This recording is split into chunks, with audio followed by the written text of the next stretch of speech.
अस्सलाम वालेकुम नाज़रीन, आप देख रहे हैं सिटी एट 10 और मैं हूं आपके साथ आपकी मेज़बान रमशा कंवल। मॉर्निंग शो में आपको खुशामदीद कहेंगे और आप अपनी सुबह का आगाज़ अच्छे से कीजिए, अपने दिन का आगाज़ अच्छे से कीजिए। और हमेशा मैं यही बात करती हूँ अपने मॉर्निंग शोज़ में कि जब भी आप दिन में उठें, सुबह उठें तो एक पॉजिटिव एनर्जी के साथ उठें, पॉजिटिव एटीट्यूड के साथ उठें, ताकि जब आप अपने दिन का आगाज़ करें तो वो एनर्जी आपके ना सिर्फ काम में ट्रांसफॉर्म हो, आपके फैमिली मेम्बर्स में ट्रांसफॉर्म हो, आपकी ज़िंदगी में ट्रांसफॉर्म हो। क्योंकि जब आप एक स्माइल के साथ, एक पॉजिटिव एटीट्यूड के साथ अपने दिन का आगाज़ करते हैं तो आप यकीन करें कि आपके दिन भर के जो काम हैं वो भी स्ट्रीमलाइन होना शुरू हो जाते हैं। जब हम कोशिश करते हैं कि अच्छे तरीके से अपने दिन का आगाज़ करें, अच्छे तरीके से लोगों से मिलें, अच्छे तरीके से अपने कामों को अंजाम देने की कोशिश करें तो अल्लाह ताला भी उसमें साथ देते हैं और लोगों की मदद भी हासिल होती है। आपके पूरे दिन का जो भी प्लान है, डे प्लान है, वो एग्जीक्यूट करने में आपको आसानी होती है। अगर बुरे मूड के साथ, बुरे थॉट्स के साथ, बुरे एटीट्यूड के साथ आप उठेंगे, नेगेटिव एनर्जी के साथ उठते हैं और अपने दिन का आगाज़ करते हैं तो आपका ओवरऑल डे भी वैसे ही गुजरता है। तो कोशिश करें कि अच्छे तरीके से अपने दिन का आगाज़ करें, लोगों में खुशियाँ बांटें, स्माइल के साथ अपने डे का आगाज़ करें। तो हम भी कुछ ऐसी ही बातें लेके, कुछ मुस्कुराहटें लेके, कुछ टॉप स्टोरीज़ लेकर आपके साथ आते हैं अपने शो में। तो सबसे पहले टॉप स्टोरीज़ शामिल कर लेते हैं। आज हम 3 स्टोरीज़ पर बात करेंगे और सबसे पहली खबर ये कि जो डॉलर की किल्लत के बावजूद हम देख रहे हैं कि पाकिस्तानियों ने 4 माह में आधे अरब डॉलर मालियत के जो मोबाइल फ़ोन्स हैं वो दरामद किए हैं। यानी बड़ी तादाद में इंपोर्ट किए गए हैं मोबाइल फ़ोन्स और डॉलर मुल्क में शॉर्ट है, लेकिन उसके बावजूद इतनी बड़ी तादाद में मोबाइल फ़ोन्स का इंपोर्ट होना, और ना सिर्फ मोबाइल इंपोर्ट हो रहे हैं बल्कि जो दीगर अशिया हैं वो तो अभी इसमें हम बात ही नहीं कर रहे हैं, सिर्फ ये मोबाइल फ़ोन्स की बात हो रही है। तो ये जो पैसे की रूलिंग है वो किस तरह से हो रही है, ये क्या है मामला, इस पर भी बात करेंगे। हमारे साथ हमारे नुमाइंदगान भी होंगे। उसके अलावा एक और ख़बर ये भी है कि जो कि मुल्क की मईशत के लिए बड़ी अच्छी खबर है, वो ये कि पाकिस्तान पेट्रोलियम लिमिटेड को सिंध में शाह बंदर ब्लॉक है जहां पर ज़िला सजावल में और तेल और गैस के ज़खायर वहां पे मिले हैं। तो इब्तदाई जो जांच की गई है उसमें कुएं से 13.69 मिलियन मौक़िफ़ फीट गैस और 236 बैरल ख़ाम तेल के ज़खायर मिले हैं। अब इन ज़खायर को कैसे इस्तेमाल किया जाएगा, क्या इन्हें जो है वो कौमी दायरे में शामिल किया जाएगा या नहीं किया जाएगा, कितना अरसा लगेगा, क्या किस तरह से इसकी एग्जीक्यूशन हो सकती है, इन तमाम चीज़ों पर भी हम बात करेंगे। और एक और ख़बर ये है वो जो कि बुरी खबर है कि 1 साल के मुनाफा दिखाने वाली जो SSG है, एक बार फिर उससे अरबों रुपए का नुकसान हुआ है। माली साल 2021 से 22 की जो मालियाती रिपोर्ट आई है उसके मुताबिक SSGC को 11 अरब 44 करोड़ से ज़ायद का नुकसान रहा है। तो ये एक बड़ा नुकसान है। तो ये जो हमारे इदारे हैं वो क्यों पनप नहीं पा रहे हैं, क्या वजूहात हैं, इसके पीछे इन तमाम चीज़ों पर बात करेंगे। हमारे साथ हमारे सीनियर रिपोर्टर्स मौजूद हैं, उनका तारुफ आपसे करवाते हैं। हमारे business reporter, business desk head Ashraf Khan साहब ज्वाइन कर रहे हैं। Welcome to the show Ashraf साहब।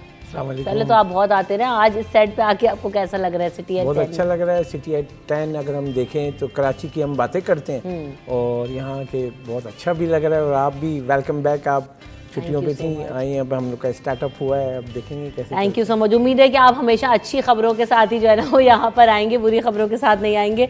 मिराज अख्तर साहब को भी वेलकम करते हैं, आपको CNN की फैमिली में भी वेलकम करती हूँ मिराज साहब, और welcome to the show. City at 10 में भी आप क्राइम देख रहे हैं यहाँ पर, तो कैसा लग रहा है सिटी एट 10 आकर और CNN फैमिली में को ज्वाइन कर?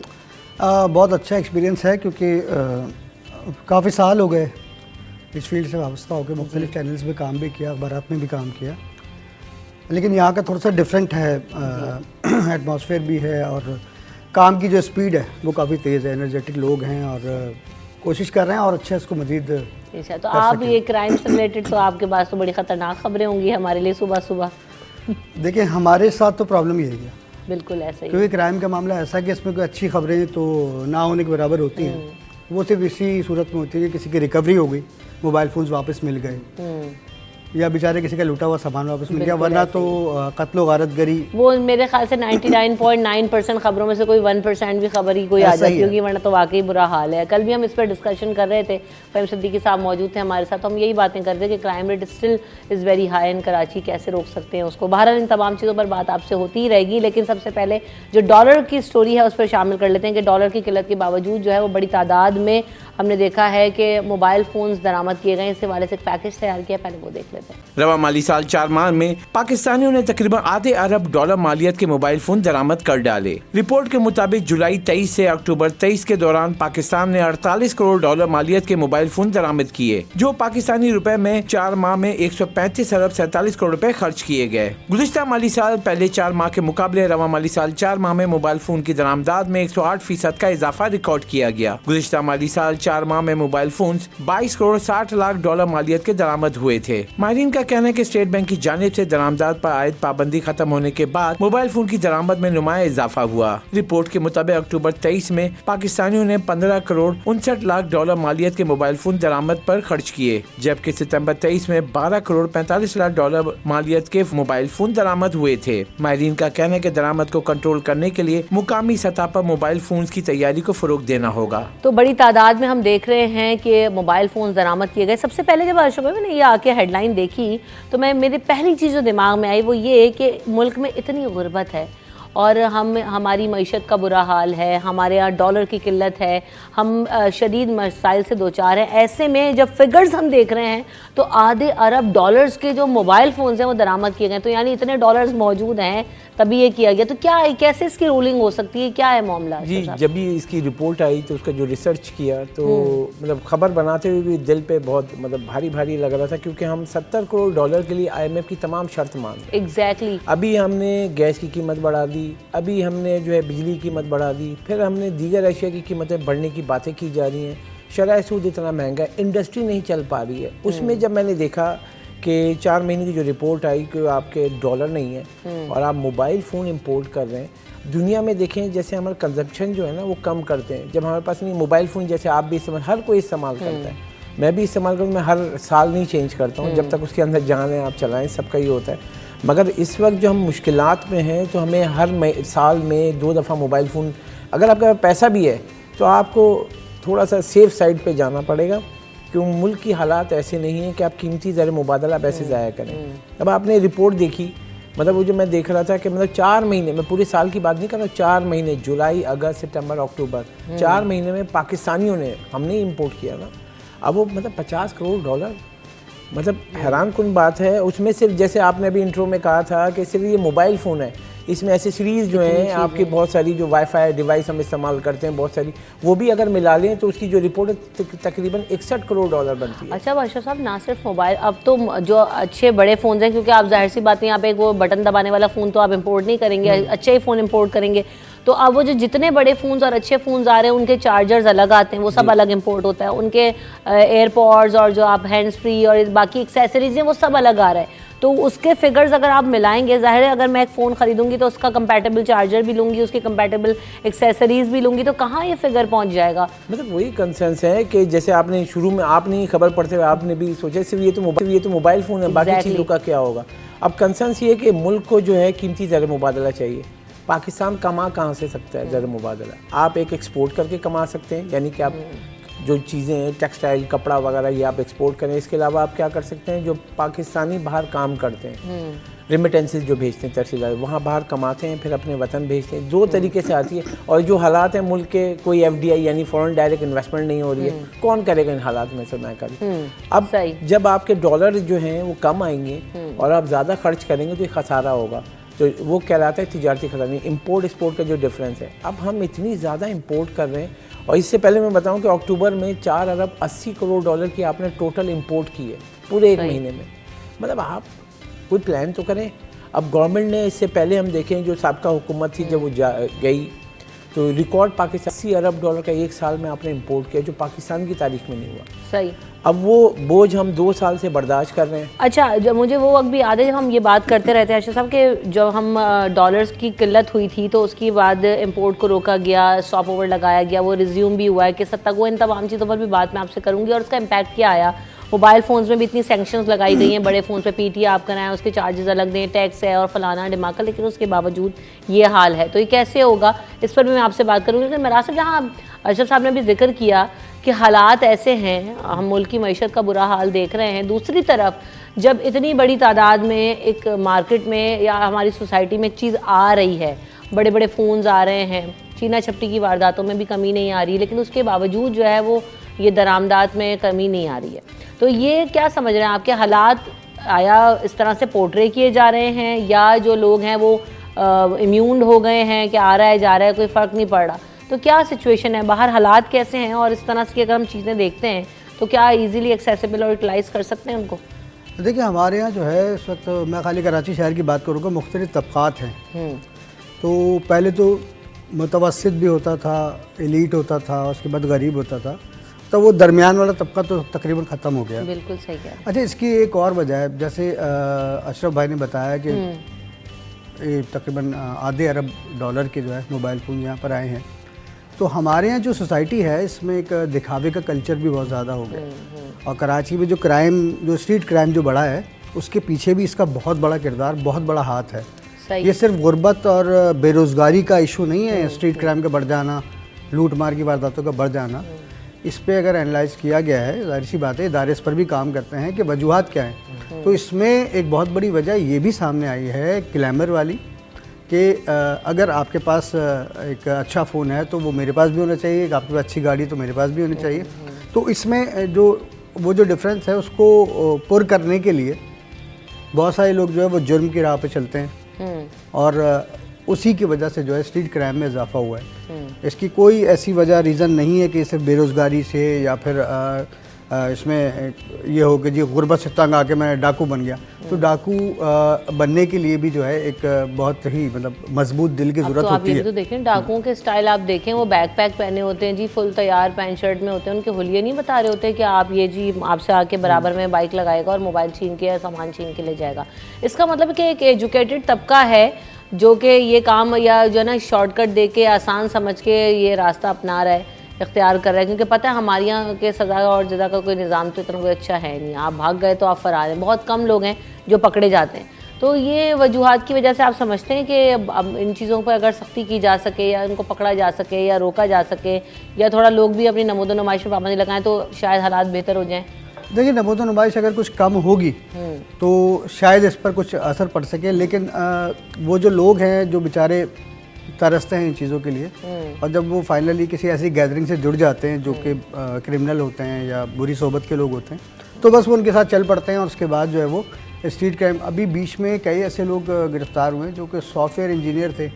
अब आप देखें कि लूट मार की वारदात और सॉफ्टवेयर इंजीनियर, एक समझ में ना आने वाली बात है, लेकिन पकड़े गए। अच्छे आला तालीमी याफ्ता लड़के भी इसमें मुलविस पाए गए। अब उसमें यह है कि जब लूट मार की वारदातें होती हैं तो पुलिस तो अपना काम करती है, लेकिन अब जो डाकू हैं वो भी ज़ाहिर सी बात है वो टेक्नोलॉजी का इस्तेमाल करते हैं। उनको एक एक चीज़ की रिपोर्ट होती है कि भाई पुलिस की मोबाइल अगर इस जगह से अभी गुजरी है तो ये रिटर्न में वापस यहाँ 15 मिनट में आएगी या 10 मिनट में आएगी। वारदात उसी दौरान में होती है, क्योंकि वो रैकी कर रहे हैं, वो बिल्कुल रैकी कर रहे होते हैं। तो इसी तरह टेक्नोलॉजी का इस्तेमाल भी होता है। जो फ़ोन वो छीनते हैं शहरियों से, हमसे और आपसे, मैं खुद 4 से 5 मरतबा लूट चुका हूँ मुख्तलिफ इवेंट्स पे अपने काम के दौरान भी। तो उन फ़ोन्स को खुलवाना या उनके IMEI चेंज करवाना, ये किसका काम होता है? इसके लिए सॉफ्टवेयर इंजीनियर का होना ज़रूरी है। तो वो भी इनकी चेन में लोग होते हैं। तो अब तो अच्छे खासे जो है आप डाकू को, अब ये पहले तो लोग देख के पहचान जाते थे ना कि ये डाकू लग रहा है या है, तो इस वक्त आप उनको नहीं पहचान। लेकिन वैसे अब ये भी देख रहे हैं कि पुलिस पर चूँकि इतना ज़्यादा, मैंने अभी पहले भी कहा कि एतबार नहीं है लोगों का, ना लोग रिपोर्ट करते हैं, ना जो है ना वो उनसे एक्सपेक्ट करते हैं कि हमारा मोबाइल फ़ोन या बाइक है जो भी चीज़ चोरी हो गई है तो वो मिल जाएगी। तो अब लोग अपनी मदद आपके तहत भी मुकाबला कर रहे हैं और शहरी जो है वो मारकुटाई करके वहीं पे निपटा लेते हैं मामलात को। तो ये क्या ऐसे इवेंट्स बार बार देखने में आ रहे हैं, ठीक है, और उस पर क्या एक्शन लिया जाता है, उनके खिलाफ है, क्या हो रहा है राजा? देखिए जी, कराची के शहरी जो हैं वो नाउमीद हैं। पुलिस के चीफ भी तब्दील होते हैं, अभी नए चीफ आए हैं, इससे पहले भी चीफ थे। अच्छा, बहुत सारी बातें होती हैं कि भाई क्राइम को जो है जड़ से उखाड़ फेंका जाएगा, स्ट्रीट क्राइम को ख़त्म कर दिया जाएगा। होता ऐसा कुछ नहीं है। तो अब वो जाहिर सी बात है, अब उनको जब उनके पास लाइसेंस भी मौजूद है, असला भी मौजूद है, तो इस शहर में चंद माह के दौरान में कई ऐसे वाक़यात पेश आए हैं कि शहरियों ने तंग आकर, वो कहते हैं ना तंग आमद बजंग आमद, तो उन्होंने डाकू को जब फ़रार हो रहे थे उस वक्त गोलियाँ मारी, जिससे वो हलाक भी हुए हैं, ज़ख्मी भी हुए हैं। अब वो क्या करें, पुलिस से तो उनको कोई उम्मीद है नहीं, क्योंकि अगर मेरा भी अगर मैं आपको बताऊं अपना पर्सनल वाक़या, मेरे बेटे का 2 महीने पहले एक मोबाइल फ़ोन छिना। अच्छा मोबाइल फ़ोन था, महंगा मोबाइल फ़ोन था, मैंने उसकी एफआईआर दर्ज नहीं कराई, क्यों? मुझे उम्मीद ही नहीं थी कि वो फ़ोन मुझे मिलेगा। जबकि आप जो है वो क्राइम देखते हैं, पुलिस से ताल्लुकात हैं, तमाम चीज़ें हैं, उसके बावजूद आपको उम्मीद नहीं थी? मुझे तकरीबन 23 साल हो गए हैं फील्ड में क्राइम रिपोर्टिंग की, तो मुझे बिल्कुल उम्मीद नहीं थी कि मुझे मोबाइल फ़ोन वापस मिलेगा। और मुझे ये भी पता था कि मैं जब एफआईआर दर्ज कराऊंगा तो उसके बाद मुझे किन मुश्किल मराइल से गुजरना पड़ेगा, टाइम भी चाहिए होगा और इसका रिजल्ट कुछ नहीं आएगा। अब मसला यही है ना, देखिए प्रोसेस इतना डिफिकल्ट है और फिर रिजल्ट नहीं है। चले मैं एक डिफिकल्ट प्रोसेस से गुजरने के लिए भी तैयार हूँ कि अगर मुझे पता हो कि रिजल्ट आएगा और चीज़ें डिलीवर हो जाएंगी, लेकिन हमारे यहाँ मसला सब यही है कि हमारे यहाँ कोई सिस्टम नज़र नहीं आता, कोई प्रोसेस नहीं है और फिर रिजल्ट नहीं है, जिसकी वजह से लोग इन चीज़ों से डरते हैं। और फिर तमाम ये जो चाहे आप हमारे हालात देख लें, स्ट्रीट क्राइम की हम बात कर लें या कोई भी निज़ाम देख लें, गवर्नमेंट का इशूज़ बहुत सारे हैं, किसी भी सेक्टर को आप उठा के देख लें तो वजह यही नज़र आती है कि जो है ना बेहतरी ना आने की वजह यही है कि हमारे यहाँ कोई सिस्टम या कोई प्रोसेस और स्टेप्स मौजूद नहीं है। बहरहाल हम जो अरशद साहब बात करना चाह रही थी मैं आपसे कि हमने इंपोर्ट की अगर बात की थी तो जब डॉलर की किल्लत थी, अभी क्या सूरत हाल है डॉलर की? और दूसरी बात मैं ये भी जानना चाहूँगी कि जब रोका था, इंपोर्ट बैन थे, तब क्या सूरत हाल थी? बेहतर हो गए थे? अभी ओपन किस हद तक कर दिया गया है? क्योंकि मैंने कहा था पार्शियली चीज़ों को ओपन किया गया, तो क्या है इस वक्त सिचुएशन? नहीं, अभी ये है कि पहले ये देखा था जो ज़रूरी अशिया को फोकस किया गया था, स्टेट बैंक का जो नोटिस आया था और कहा था जो दूसरी अशिया उसको उसके हिसाब से जो है आप क्लियर करें। लेकिन इस वक्त ये है कि हमारे यहाँ कोई चीज़ की अगर इजाज़त दे दी जाती है तो आपको पता है कि वो हर कोई शुरू हो जाता है। सही। क्योंकि ये हुआ है कि बाहर जैसे हमारा जो सिस्टम होता है कि वो हर 6 महीने बाद वहाँ प्राइस की फ्लक्चुएशन होती है इंटरनेशनल मार्केट में। जब उनको अच्छा रेट मिलता है तो वो उठा लेते हैं। आप कोई चीज़ भी लें, सिर्फ हम तो अभी मोबाइल फ़ोन की बात करें, बाहर जो है सोलर पैनल की बात करें, यहाँ कंटेनर आके खड़े हो गए। भाई आपके पास पैसे नहीं हैं, आप क्यों इतना मंगा रहे हैं? आप कोई चीज़ भी लें, इतना मंगा लेते हैं, इतना मंगा लेते हैं, मतलब आपकी डिमांड से ज़्यादा। जो अभी रिपोर्ट आई जो इस्लामाबाद से चली, तो फाइनेंस डिपार्टमेंट ने दिया कंसर्न शो किया कि हमारी आबादी 22 करोड़ की, अब जो बढ़ के नया सेशन मतलब जो हुआ है सेंसस हुआ है तो 24 करोड़ हो गई है और हम जो है वो 50 करोड़ की आबादी वाला सामान मंगा रहे हैं। मतलब आप 3 महीने की इंपोर्ट कर रहे हैं, आपके पास पैसे नहीं है। अब जैसे मोबाइल का है, तो बगैर पैसे के सामान कैसे आ रहा है साहब? पॉसिबल नहीं है। देखिए मेन ये है कि पैसे के बगैर तो नहीं है ये पैसे आते हैं क्योंकि यहाँ सिस्टम, क्योंकि जो एक रिपोर्ट आई थी कि हम अगर रिटेल सेल की बात करें तो हमारा जो टैक्स सिस्टम है इतना मुश्किल है कि पैसे तो हैं लोगों के पास, ये कहना कि पैसे नहीं है, क्योंकि पैसे हैं तभी ये चीज़ें आ रही हैं। मतलब 50 करोड़ डॉलर पाकिस्तानी रुपए में देखें तो 135 अरब रुपए आपने 4 महीने में, अभी 8 महीने का डाटा आना बाकी है, 4 महीने में 135 अरब आप खर्च कर रहे हैं। सही, ये एक है। बिल्कुल ऐसे। बस मसला ये ना कि अगर कौम को अपने हुक्मरानों पर एतमाद हो तो ये IMF का कर्जा उतारना कौम के लिए कोई मुश्किल बात नहीं है। और इस हवाले से बिज़नेस कम्युनिटी ने भी काफ़ी दफ़ा कंसर्न शो किए हैं कि हम ऑन बोर्ड हैं, लेकिन हमें जो है वो अगर कोई ऐसी एश्योरिटी मिले और हमें पूरा एतमाद फ़िज़ा मिले तो यकीनन हम मुआवनत करने के लिए तैयार हैं। लेकिन बात वही है कि हमारे यहाँ निज़ाम ऐसे नहीं है। बहरहाल इन तमाम बातों के साथ साथ एक पाकिस्तान की इकॉनमिक सिचुएशन के लिए भी एक अच्छी खबर ये है कि पाकिस्तान पेट्रोलियम लिमिटेड को सिंध में जो है वो ज़खायर मिले हैं और तेल और गैस के ज़खायर हैं जो कि मिले हैं। तो अभी तक जो इनिशियली फिगर्स आए हैं उसके मुताबिक 13.69 मिलियन मौके फीड जो गैस है और 236 बैरल खाम तेल के ज़खायर मिले हैं। तो सूबा सिंध में ये ज़िला सजावल है जहाँ ये गैस की दरियाफ्त हुई है। तो इस हवाले से पाकिस्तान स्टॉक एक्सचेंज को ख़त लिख कर भी बताया गया है। तो क्या है ये खबर, इसकी तफसील और इसका फ़ायदा इम्पैक्ट कब आ सकता है, क्या करना होगा? क्योंकि मिल तो जाते हैं लेकिन उसके लिए भी पूरा एक प्रोसेस चाहिए। जी रमशा, एक मुल्क की मईशत के लिए अच्छी खबर है जहां आपका गैस की कमी है, कीमतें बढ़ रही हैं, क्योंकि जब अगर आपकी सप्लाई बढ़ेगी तो आपकी कीमतें ज़्यादा नहीं बढ़ेंगी। आप इंपोर्ट भी करते आ रहे हैं LNG, तो एक ये नया ज़खायर है। और सबसे बड़ी बात यहाँ पे ये है कि PPL को ये दूसरी दरियाफ्त मिली है ज़िला सजावल में जो है सिंध में। एक ही जगह जो स्पॉट था वहाँ दूसरा कुआं खोदा गया है, तो उस कुएँ पे 2585 मीटर गहराई है, वहाँ पे ये गैस और तेल दोनों मिला है। अच्छा, जो पहले वाले ज़खायर मिले थे उस पर काम हो रहा है? जी वहाँ पे हो गया, क्योंकि तकरीबन जब ये गैस की दरियाफ्त इब्तदाई जांच होती है उसके बाद तकरीबन 2 से सवा 2 साल लगते हैं, जिसमें पूरा प्लांट और मशीनरी लगती है। तो उस वाले पे जो 2018 में दरियाफ्त हुई थी इसी जगह पे, वहाँ प्लांट भी लग गया है और वहाँ गैस को निकाल के सिस्टम में डाला भी जा रहा है और ये हो रही है। अब ये जो निकली है तो इसको पूरा प्रोसेस लगेगा, तकरीबन कहा यह जा रहा है कि 1.5 साल लगेगा, क्योंकि वहाँ ऑलरेडी जो है सड़क वगैरह ये सब बनी हुई है। अब जो वहाँ पे प्लांट आके लगेगा ताकि वो गैस को वो निकाल के सिस्टम में डाल सकें। और वहाँ पे सबसे बड़ी बात कि सिस्टम का जो सप्लाई चेन है वो करीबी है, तो नेटवर्किंग से मिलाना उसको। और पाकिस्तान के लिए एक मतलब बड़ी खबर देखें कि तेल और गैस दोनों की नई दरियाफ्त से मिली है। जहाँ आप कह रहे हैं कि गैस की कमी होती जा रही है, जो पुरानी गैस फील्ड्स थी वहाँ से आपकी गैस सप्लाई कम हुई है, तो हम इंपोर्ट कर रहे हैं। अब यहाँ पे अगर हम देखें कि 2 साल में अगर देखें दूसरी दरियाफ्त अगर सामने आती है और PPL भी जैसे कि तेज़ी से काम कर रहा है, तो इसमें ये अगर नई दरियाफ्त अगर हम देखें और 14 मिलियन मकब फीट अगर हम देखें, तो एक कोई भी प्लांट है उसको गैस फराहम करें तो सस्ती गैस कुदरती जो कि अपनी है, हमें इंपोर्ट नहीं करनी पड़ रही है। फिर आपको खाम तेल मिल रहा है जिसको आप रिफाइनरी को दे के आप उसको आप फर्नेस ऑयल और बाकी पेट्रोलियम प्रोडक्ट बना सकते हैं। तो इस तरीके से जो एक अच्छी खबरें भी आ रही हैं इस मुल्क के लिए। लेकिन मसला ये है कि ये आप कह रहे हैं कि सिस्टम में वो गैस जा रही है सजावल के मकाम पे पहले वाले पॉइंट से भी, लेकिन ये गैस का जो मसला है वो हल नहीं हो रहा है अभी भी। अगर हम देखें चलें पिछले गुज़िश्ता 2 साल 3 साल और पीछे चले जाएं तो कब से गैस की लोड शेडिंग हो रही है और बढ़ती चली जा रही है। जब भी विंटर सीजन आता है तो आप समझ लें कराची में तो अब उसका भी एक नया स्केजुअल दे दिया है जी सुई गैस ने कि फ़लाने दिन गैस होगी और इतने दिन नहीं घंटों में। तो मतलब आप इतना एग्जॉस्टेड मुझे तो ये स्केजुअल्स लगते हैं देख के कि आपके पास आप अपनी मर्ज़ी से कुछ भी नहीं, आप खा भी नहीं सकते अपनी मर्ज़ी से। तो फ़ायदा क्या है, आउटकम क्या मिल रहा है हमें इन चीज़ों से क्यों नहीं डिलीवर हो पा रहा? बिल्कुल सही कह रही हैं। जैसे आजकल हम लोग बात करें कि ज़्यादातर पूरे कराची की हम बात करते हैं, कराची में रोज़ जो है 10:30-11 बजे मैक्सिमम गैस बंद हो जाती है पूरे शहर में और सुबह 6 बजे तक गैस नहीं होती है। अब कुछ लोग बीमार भी होते हैं, कुछ लोग वो होते हैं, वो पूरे सिस्टम को कहते हैं कि डिस्ट्रीब्यूशन जो सप्लाई नेटवर्क है वहाँ से गैस बंद कर दें क्योंकि गैस लीकेज हो रही है। अच्छा, लीकेज सही नहीं करनी है, यानी UFG कहलाता है अनअकाउंटेड फॉर गैस, यानी लाइन लॉसेस होते हैं और गैस की जो चोरी हो रही है। अब अगर हम बात करते हैं मिराज भाई से भी, तो उनके भी इलाके में अब घर पे कोई बीमार है, अब उसको रात को कोई सूप देना है या कुछ और बना के देना है तो उसके लिए गैस ही नहीं है भाई। अब बाहर जाएं, आप हर किसी की जेब इजाज़त नहीं देती, इस वक्त आप बाहर जाएं उसकी कीमत तो देखें कितनी है, वो प्राइस डबल कीमत आपकी कॉस्ट पड़ती है। अब सबसे बड़ा मसला ये ना कि देखिए अब आपने एक तो गैस नहीं अवेलेबल, सबसे ज़्यादा इशू है कि गीज़र्स नहीं चल रहे होते। सुबह बच्चे स्कूल जा रहे हैं, ऑफिस जा रहे हैं, रात भर गीज़र्स बंद हैं, ठंड का मौसम है, उसकी वजह से एक तो प्रॉब्लम होती है। फिर इलेक्ट्रिसिटी हमारी इतनी महंगी है कि हर शख्स जो है वो इलेक्ट्रिक गीज़र्स भी अफोर्ड नहीं कर सकता है।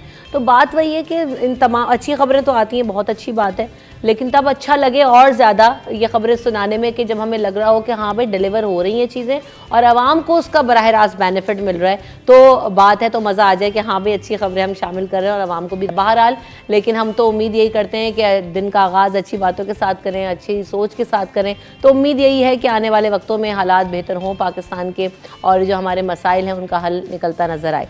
ब्रेक की तरफ बढ़ते हैं, ब्रेक के बाद वापस हाजिर होते हैं।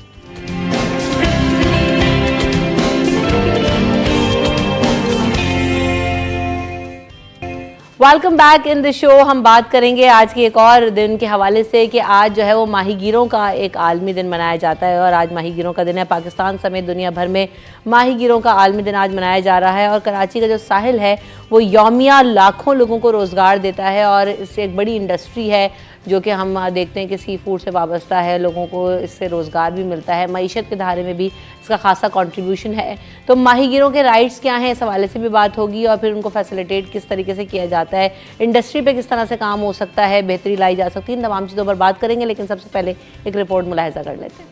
21 नवंबर को दुनिया भर की तरह पाकिस्तान में भी माहीगीरों का दिन मनाया जाता है। इस दिन को मनाने का मकसद माहीगीरों के मसाइल को उजागर करना है, लेकिन कराची में इब्राहिम हैदरी, माड़ीपुर, मुबारक विलेज, हॉक्सबे समेत साहिली पट्टी के माहीगीर 21वीं सदी में भी बिजली, गैस और तालीम और सबसे बढ़कर पानी जैसी बुनियादी जरूरत से महरूम हैं। माहीगीरों ने शिकवा किया कि खुले समंदर में कई दिन गुजार कर आते हैं लेकिन हमें मुआवजा उतना नहीं मिल पाता। हमारी कश्तियाँ भी जदीद तर्ज की नहीं हैं। हमारे हकूक़ की बात की जाती है लेकिन हमें सहूलियात फराहम नहीं की जाती। WWF के टेक्निकल एडवाइजर मौजम खान का कहना था कि पाकिस्तान में माहीगीरी का पेशा नजरअंदाज किया जा रहा है। इंतजामिया को चाहिए कि माहीगीरी के पेशे पर तवज्जो दें। साहिली इलाकों में सबसे कदीम पेशा और सबसे ज्यादा अफराद के रोजगार का जरिया माहीगीरी ही है, लेकिन जदीद सहूलियात न होने के बाइस माहीगीरी का पेशा बहुत मुतासिर हो रहा है। बिल्कुल आपने रिपोर्ट मुलाहिजा की और बात वही है कि हमारे यहाँ फैसिलिटीज़ हर तरह की मौजूद हैं। अभी हमने जैसे पिछले सेगमेंट में हम बात कर रहे थे कि गैस के ज़खायर मिले, तेल के ज़खायर मिले। अगर पाकिस्तान की बात की जाए तो पाकिस्तान हर तरह की जो है ना वो चीज़ से माला माल है। हमारे पास समंदर है, डेजर्ट मौजूद है, मादनियात के ज़खायर मौजूद हैं। कौन सी ऐसी चीज़ है जिसको हम यूटिलाइज़ कर नहीं सकते और अपने मुल्क के हालात को बेहतर नहीं कर सकते? तो अब जब मैं माहीगीरों के आलमी दिन के हवाले से रिपोर्ट देख रही हूँ तो महराज साहब, अब ये जो माहीगीरों के हालात हैं, हम सब रिपोर्टिंग करते रहे हैं, फील्ड में जाते रहे हैं, देखते रहे हैं कि वो तब से लेकर आपने बताया आप 23 साल से रिपोर्ट कर रहे हैं शहर कराची में, हम देख रहे हैं। आपको इनके हालात में किसी साल में कभी किसी एरा में आपको इनकी बेहतरी या तब्दीली नज़र आई? आपको इनको वाकई बुनियादी राइट्स नहीं है, no education, no health benefits, आपके पास तो झोंपड़ियाँ हैं, घर तक नहीं है। और फिर जो ये समंदरों में उतर रहे हैं तो वाकई जिन हालात में कश्तियाँ लेके जाते हैं, जो ये जाल लेके जाते हैं, चीज़ें लेके जाते हैं, कोई फैसिलिटी नहीं है। तो कैसे ऐसे फिशरी जो है ना इंडस्ट्री ग्रो करेगी या इनके हालात बेहतर होंगे? मेरा साहब, आपने देखा कभी चेंज? देखिए, माहीगीरों की बस्तियों में कई बार आना जाना हुआ। इब्राहिम हैदरी की पूरी एक बहुत बड़ी पट्टी है, साहिली पट्टी है। अच्छा, इसके साथ ये मच्छर कॉलोनी का भी एरिया है। मच्छर कॉलोनी एक ऐसा एरिया है बिल्कुल जो जेटी के साथ लगा हुआ है, फिशरीज़ के साथ ही है बिल्कुल। तो खाली उस आबादी में हम अगर चले जाएं तो वहाँ में जाके अंदाज़ा हो जाएगा कि वाकई बहुत ज़्यादा बुरे हाल में हैं वो लोग। ना तो वहाँ गलियाँ बनी हुई हैं, ना सड़कें बनी हुई हैं, मतलब किस तरह से वो अपनी ज़िंदगी को गुजार रहे हैं। ना वहाँ बिजली होती है, ना वहाँ गैस होती है। अच्छा, ये बहुत अच्छा बिज़नेस भी है और कुदरती तौर पे तो साहिल हमारा है बिल्कुल साथ है और साफ़ साहिल है। लांचें आराम से इस पर मूव करती हैं और मछलियाँ पकड़ के टनों के हिसाब से मछलियाँ पकड़ के लेके आते हैं। लेकिन वो जो मछलियाँ वहाँ से लेके आती हैं ना, वो फ़ायदा करती हैं उन लोगों को जो कि यहाँ से इंपोर्ट करते हैं उसको। सही बात है, ठीक है। कमाते तो वो लोग हैं असल। इनको तो सिर्फ चंद 100 रुपये मिलते हैं पकड़ने के, वो पूरे दिन मजदूरी करने के बाद। बिल्कुल, एक एक लॉन्च पे अगर ये लोग जाते हैं तो उसमें कभी 1 हफ्ता, कभी 10 दिन, कभी 8 दिन, इतना पीरियड होता है। मतलब एक बंदा जो है मछेरा जिसको हम कहेंगे, वो अपनी फैमिली से भी दूर रहता है, खुले समंदर में रहता है, मछलियाँ पकड़ता है। और अक्सर ऐसा भी होता है कभी कभार जो है सैलाबी सूरत हाल होती है या तूफ़ानी सूरत हाल होती है तो उसमें लांचें डूब भी जाती हैं, चांद से भी चले जाते हैं ये लोग। कभी कभार ऐसा भी होता है कि ये ज़्यादा आगे निकल जाएगा समंदर में तो समंदरी हदूद की खिलाफ वर्जी हो जाती है और जो हमारा पड़ोसी मुल्क है उनके जो कानून नाफिज करने वाले इदारे हैं उनको गिरफ्तार भी कर लेते हैं। फिर तो वो सालों के लिए गए, क्योंकि सबसे पहला इल्ज़ाम उन पर जासूसी का लगता है। तो उनकी कुर्बानियाँ बहुत हैं। ख़ासतौर पर ये लियारी जो हमारे कराची के साथ है, तो ये अगर ज़माने कदीम में चले आए तो मछेरों की बस्ती ही थी ये। क्योंकि साहिल के बिल्कुल साथ थी और इनका पेशा माहीगीरी ही था। अभी भी मेजॉरिटी जो है वो इसी चीज़ से वाबस्ता है। बिल्कुल ऐसा है। लेकिन अगर उनके बेनिफिट्स की बात की जाए तो उन लोगों की ज़िंदगी बहुत ज़्यादा बदतर है, बहुत ज़्यादा बुरे हाल में हैं वो लोग और कोई उनको पूछने वाला भी नहीं है। यहाँ तक कि जुल्म इतना है कि एक तो उनको कुदरती जो हमारे वसाइल हैं वही उनको पूरे नहीं दिए जाते, उसके साथ साथ पुलिस भी उनको तंग करती है। जब वो अपने कामों से वापस आते हैं तो बाकायदा पुलिस उनकी तलाशी ले रही होती है, उनसे पैसे ले लेती है कि हाँ भाई तुम लांच पे से आ रहे हो तो अब कुछ दे के जाओगे तुम। तो हमारी तो ये सूरत हाल है।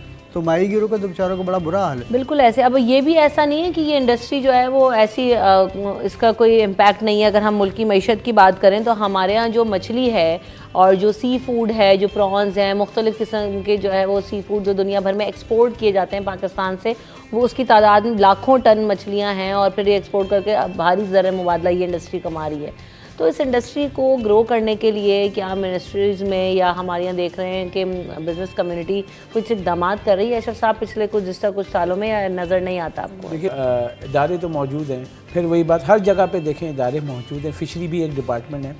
मैं सबसे बड़ा कंसर्न ये है कि जो सूरत हाल है बेहतरी के लिए कोई नहीं सोचता। अगर हम देखें कि समुंदर पे जाएं, हम खुद कराची में रहते हैं, जो सूरत हाल है इतनी गंदगी, मतलब आप पूरा सीवरेज का सिस्टम जो है वो समुंदर में डाल रहे हैं। दुनिया में आप कहाँ पे होता है ऐसा? आप सॉलिड वेस्ट जो है यानी कि जो सीवरेज का सॉलिड वेस्ट आप समुंदर में डाल रहे हैं। और जो साहिल के पास है अगर आप जाके देखें तो समुंदर का पानी काला हो गया है। अब जो करीब जो था वहाँ पे आप फिशिंग कर ही नहीं सकते ना, वो जाते हैं गहरे पानी में, मजबूर हैं। अब उसके साथ साथ दो है, एजुकेशन भी हमें देनी है जो हमारे माहीगीर हैं। अब तालीम क्या देनी है कि छोटे जाल, इतने छोटे जाल पकड़ते हैं, लेके जाते हैं जिसमें वो मछलियों के बच्चे, टर्टल जो सबसे बड़ा भार, तो हमारे यहाँ पाबंदी लग जाती है एक्सपोर्ट पे। अब वो जाके पकड़ते हैं, जब मछली के बच्चे आप पकड़ लेंगे तो उसकी अफजाइश कैसे होगी? तो उनको कोई तालीम देने वाला नहीं है, और वो तालीम देने वाले इदारे हैं वो काम नहीं करते हैं क्योंकि वो दफ्तर में बैठे हुए होते हैं। और मतलब इतना बड़ा, आपको ना कुछ पैसा लगाना है ना आपको फैक्ट्री लगानी, कुदरती है और अल्लाह ताला की तरफ से आपको कुदरती सारी नेमतें मिल रही हैं और समुंदर को सिर्फ साफ़ रखना है। अच्छा, मैं इसी तरफ आ रही थी, आपने बताया ना कि एक तो ये मसला है कि अफजाइश, और दूसरी बात ये भी कि इनकी अफजाइश इसलिए भी मुतासर हो रही है कि हमारे यहाँ जो सारा गंद कचरा है, गंदा गटर का पानी है, सेवरेज का सिस्टम है, वो सब आप जो है वो समंदर में डंप कर रहे हैं और विदाउट एनी प्लानिंग आप कर रहे हैं। तो ये भी तो बहुत हद तक इफेक्ट करता है। और फिर वाकई आप जो आपकी इंडस्ट्री नहीं मुतासर होगी, आपके पास अफजाइश ही नहीं होगी, और आपकी जो वो हैं क्या कहेंगे इनको, मखलूक़ात हैं, वो मुतासर होंगी, इनकी अफजाइश नहीं होगी तो कैसे होगा? आप जाते हैं समुंदर पे भी जाएं, आप अगर साहिल पे, पहले जब हम छोटे थे तब जाके साहिल पे जो है वॉक करते थे, अब तो जाएं तो मतलब आपके ऐसी स्मेल आ रही होती है। वो ये है कि आपका सिस्टम इतना ख़राब हो गया, इतना करप्ट हो गया है कि कोई चीज़ बेहतर होती हुई दिखाई नहीं दे रही है। अगर ये लोग सिर्फ प्रॉपर तरीके से चलें तो हम मतलब आप किस लिए जा रहे हैं भाई? आप $1 अरब, $2 अरब के लिए आप सिर्फ इसी को देखें, आपको ये $5 अरब कमा के दे सकते हैं। ये मैं नहीं कह रहा हूँ, जो एक्सपोर्टर्स हैं पाकिस्तान के बड़े बड़े, मगर वो कह रहे हैं कि भाई माल पकड़े कैसे? अभी तो वो समझते हैं जाओ जाल डालो लेकर आ जाओ, कह रहे हैं माल नहीं मिल रहा है, मर जाती हैं।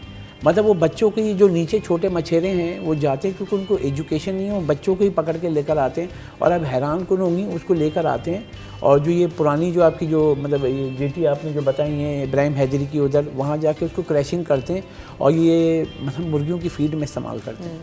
मतलब आप इस पर इतनी स्टोरियाँ हम लोगों ने की हैं कि देख के ही दिल दहल जाता है कि वो जो मतलब छोटी छोटी मछलियाँ आपने देखी होंगी छोटे जाल में, वो पकड़ के ले जाके उसको क्रैशिंग मशीन में डालते हैं, वो क्रैशिंग मशीन में जाती है। जैसे आप जाएं, हम गिजरी वाली रोड से जो आते हैं, माइकलाची वाली रोड जो समुद्र से, वहाँ पे आप गाड़ी एक ट्रक जाता हुआ देखते होंगे, स्मेल आ रहा है, पानी गिर रहा है, उसके अंदर क्रैशिंग की हुई सारा जो है ना उसका मतलब मरी हुई मछलियाँ होती हैं छोटी छोटी, ये जाती हैं बिल्कुल हाईवे पे।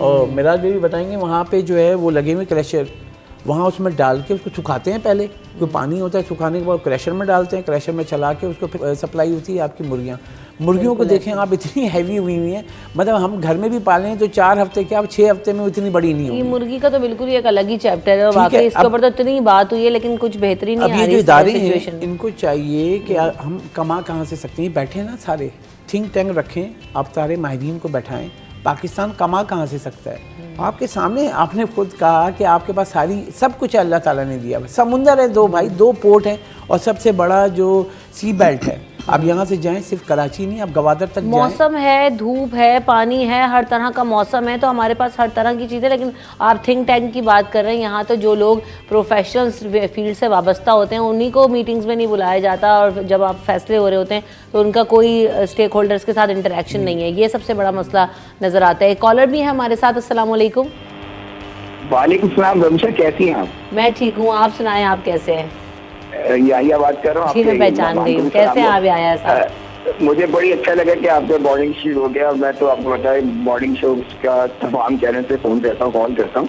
तो देखिए बात अभी इकोनॉमी की बात हो रही थी ना, बड़ी आप इन्होंने अच्छी बात की थी कि इकोनॉमी तो जब आपके पास अपने रिसोर्सेज हैं और आप अपनी, अभी आपने मोबाइल फोन की बात करिए, इम्पोर्ट कर रहे हैं। देखिए मैं गाड़ियों का काम करता हूँ, आप सिंपल सी बात बताऊँ, गाड़ियाँ 94 से पाकिस्तान में मैन्युफैक्चर होती हैं। 175 प्लांट उन्होंने डाला था 94-96 तो उस वक्त ये हुआ था कि जब इन्होंने कहा था कि हर साल 20% डिलीशन होगी। जब आप टेक्नोलॉजी ट्रांसफर करते हैं ना, तो उसकी टेक्नोलॉजी ट्रांसफर आप पे होनी चाहिए। कंडीशन लगाई हुई है रमशा लोगों गवर्नमेंट ने 20% डिलीशन, लेकिन आज तक ये गाड़ी के इंजन बरामद कर रहे हैं। इंजन कोई कंपनी नहीं बना रही, गियर बॉक्स बरामद कर रहे हैं। तो कहाँ से आपकी गैर मुआवजा की बचत होगी? दूसरी सबसे बड़ी बात है कि जब आप अपने एक्सपोर्ट्स को नहीं बढ़ाएंगे ना, आप इंडस्ट्री को प्रमोट नहीं करेंगे, तो आपका डॉलर ही जनरेट नहीं होगा, तो आपका पैसा जब स्ट्रॉन्ग नहीं होगा ना, सिंपल सा फार्मूला है, चाहे इसमें कोई इकोनॉमिक्स की जरूरत नहीं। दूसरी क्योंकि आज इंटरनेशनल फिशरीज डे आपने बड़ा अच्छा किया, ये प्रोग्राम किया।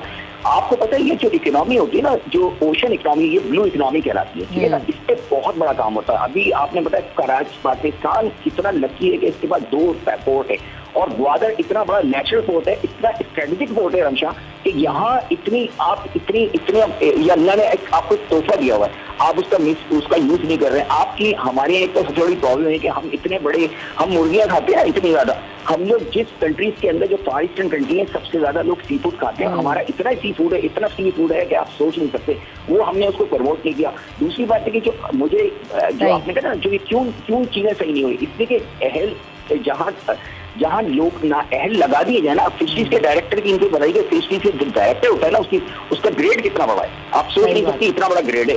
तो वो करके आने, मतलब आप आज तक बच्चे माहिर रो रहे हैं बेचारे, लॉन्चेस का हाल देखें आप, दुनिया एडवांस टेक्नोलॉजी पे चली गई है। बिल्कुल ऐसा ही है। मैंग्रोव का मकसद, मैंग्रोव जो है ना, इसमें झींगों की अफजाइश नहीं होती।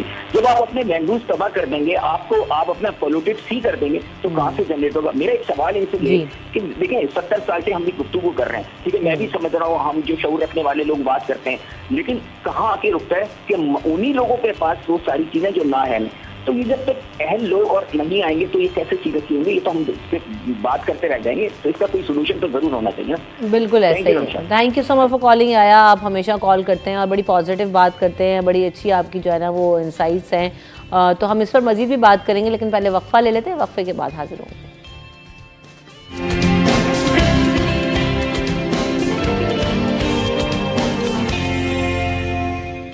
सिटी एट 10 में आपको एक बार फिर कहेंगे खुशामदीद। तो जाने से पहले जिस तरह याया ने भी बात की कि मेरा साहब, आपको लगता है कि जब तक इदारे परफॉर्म नहीं करते, हम चाहे माहीगिरों के आलमी दिन के हवाले से बात कर रहे हैं, फिशरीज़ की हम बात करते हैं, पुलिसिंग सिस्टम की बात करते हैं, हम go to the very start जहाँ हमने बात की ना, प्रोसेस नहीं है, आप खुद भी एक रिपोर्ट कराने नहीं जाते, पता है कि कुछ रिजल्ट नहीं होगा, तो कैसे हालात बेहतर होंगे? हम बहुत सारी चीज़ों को डिस्कस कर लेते हैं, लेकिन आवाम की जो हालात हैं वो बद से बदतर होते जा रहे हैं, और जिसकी जो कॉज है, जो हम देखते हैं ना कि हम चाहते तो हैं कि लॉ इन्फोर्समेंट हो जाए, आपके हालात बेहतर हो जाएं, क्राइम ख़त्म हो जाए, लेकिन कैसे होगा जब तक गुर्बत ख़त्म नहीं होगी, जब तक सिस्टम नहीं होगा, जब तक लोगों को रोज़गार के मौके नहीं मिलेंगे, जब तक लोग चाहेंगे नहीं, फैसिलिटीज़ नहीं मिलेंगी, तो कैसे होगा?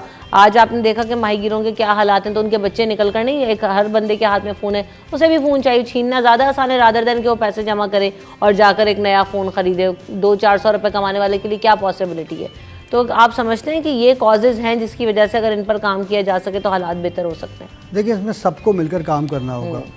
ख़ास तौर पे हमारे इदारों को, हमारी हुकूमत को अच्छे फ़ैसले लेने होंगे, संजीदा फ़ैसले लेने होंगे, अपनी तरजीहात को एक तरफ रख के जो है अवामी तरजीहात पर ध्यान देना होगा, तब जाके तो कोई बेहतरी की सूरत हाल हो सकती है। लेकिन उसके लिए भी बहुत एक बड़ा वक्त चाहिए, क्योंकि जितना बिगाड़ कई सालों में पैदा हो चुका है ना इस मुल्क में, तो उसको संभालना और उसको सीधा करना जो है वो इतना आसान नहीं है। आप ये देखें ना, अभी हमने लियारी का जिक्र किया कि और माहीगिरों का भी जिक्र किया, तो हम ये इतनी बड़ी इंडस्ट्री है, इतने बड़े हम मैन्युफैक्चरर हैं हमारे मुल्क में, इतनी बड़ी तादाद में जो है ये वो मछलियाँ और प्रॉन्स और तमाम जो सी फूड है वो अवेलेबल है, लेकिन उसके बावजूद जो लियारी वाले हैं या जो हम इब्राहिम हैदरी में लोगों की जो हालात हैं उनमें बेहतरी नहीं देखते। तो क्राइम ने वहाँ पर इसीलिए शायद जगह बनाई है, वो लोग इसलिए उस तरफ चीज़ों की तरफ राग़िब हो गए, या हमने गैंग वॉर का भी दौर देखा कि ज़ाहिर है जब लोगों को जहाँ से पैसा आता हुआ दिखाई दिया, यहाँ पर लोगों को अट्रैक्शन दिखी, उन्होंने वो अवेल किया, क्योंकि पेट तो सबके साथ है, सबको करना है, तो वो उनके लिए जो इजी एक्सेस था उन्होंने ले लिया। तो लोगों को जब तक आप सेकंड एक्सेस नहीं देंगे, वो शॉर्टकट की तरफ या इन रास्तों की तरफ जाएंगे, तो कैसे हालात बेहतर होंगे? हमने पूरा इलाके बर्बाद होते हुए देखे, या उनको गैंग वॉर की शक्ल में, या उनको जो है वो नो गो एरियाज़ बनते हुए देखा है। मेरा साहब, आप तो गवाह इन तमाम चीज़ों के। बिल्कुल बिल्कुल, ये शहर बिल्कुल उजड़ गया था, ख़ास तौर पे 2009 से लेकर 2013 तक यहाँ के हालात बहुत ज़्यादा ख़राब थे, और तकरीबन हर इलाका ही नोगो एरिया था। लियारी नोगो एरिया था, कस्बा कॉलोनी नोगो एरिया था, बलीर में मामलात थे, औरंगी टाउन में मामलात थे, बनारस में मामलात थे। तो वो बुरा वक्त भी हमने देखा, और लोगों के नाक और कान कटते हुए देखे, लाशें सड़कों पे पड़ी हुई देखी। और फिर 2013 के बाद जब मैंने कहा ना कि अगर हुकूमत और हमारी जो इदारे संजीदा हो जाएं तो बेहतरी आ सकती है, तो 13 में इदारों ने सोचा कि अब बेहतरी लानी चाहिए, तो उसके बाद बेहतरी आई। और अल्हम्दुलिल्लाह अभी हालात, हम अगर दहशतगर्दी के हवाले से कहें तो हम बहुत अच्छे माहौल में इस वक्त हैं, और अल्लाह पाक हमारे बच्चों को ऐसा माहौल ना दिखाए जो हमने आज से 10 साल पहले देखा। लेकिन उसके साथ अब ये जो कि स्ट्रीट क्राइम और ये दीगर जुराइम जो है, इसमें जो एकदम इजाफा हुआ है, तो अब ये भी एक चैलेंज है हमारी हुकूमत के लिए भी, पुलिस के लिए भी, और तमाम इदारों के लिए भी। मेरे ख्याल से अगर इसको सीरियस ले लें तो कोई इतना बड़ा मसला नहीं है, कर सकते हैं, इनके अंदर कॉम्पिटेंस है लेकिन विल नहीं है, तो ये मसाइल इसी वजह से नज़र नहीं आते। बहरहाल हम इकोनॉमिक सिचुएशन की भी बात करते हैं, तो आपको लगता यही है कि इकॉनमी के हालात भी बेहतर हो सकते हैं अगर विल हो, या हमारे पास वाकई वसाइल नहीं है? क्योंकि हम जैसे चीज़ें देख रहे हैं तो मुझे तो नज़र आता है कि हम सोने की ज़मीन है, लेकिन जब हम डिलीवरी देखते हैं तो ज़ीरो। नहीं, अगर आप रिपोर्ट देखें आपको सब कुछ है पाकिस्तान का, माशाल्लाह अल्लाह ताला ने सब कुछ दिया हुआ है। और जैसे कि कॉलर भी आए थे, वो भी खुद कह रहे थे कि अब आप देखें पोर्ट कितने हैं, मतलब कि 2 पोर्ट कराची में, 1 पोर्ट गवादर में, 3 पोर्ट है इस मुल्क में। न्यूयॉर्क की बात करें तो न्यूयॉर्क पोर्ट सिटी कहलाता है। आपको पता है वो न्यूयॉर्क जो पोर्ट है उसने पूरी न्यूयॉर्क सिटी को बनाया, इतना कमाता है वो, तो हमारे क्यों नहीं कमा सकते? हम क्या करते हैं कि हम उसको प्रॉपर वे में टर्मिनल्स वगैरह पे अखराजात नहीं करते। हम क्या करते हैं, बहुत सिंपल है कि आप उसको किराए पे दे दें। हम तो गवादर के लिए भी इंतज़ार में बैठे रहे कि कोई आके बना जाए, जो अवेलेबल है उसको भी आपने किराए पे दे दिया। अब मेन ये है कि आप जाके इंटरनेशनल सिनेरियो देखें ना। अब न्यूयॉर्क की बात करते हैं तो न्यूयॉर्क पोर्ट सिटी कहलाता है। अब पूरा जो न्यूयॉर्क का पोर्ट है उसने पूरा न्यूयॉर्क को बनाया है।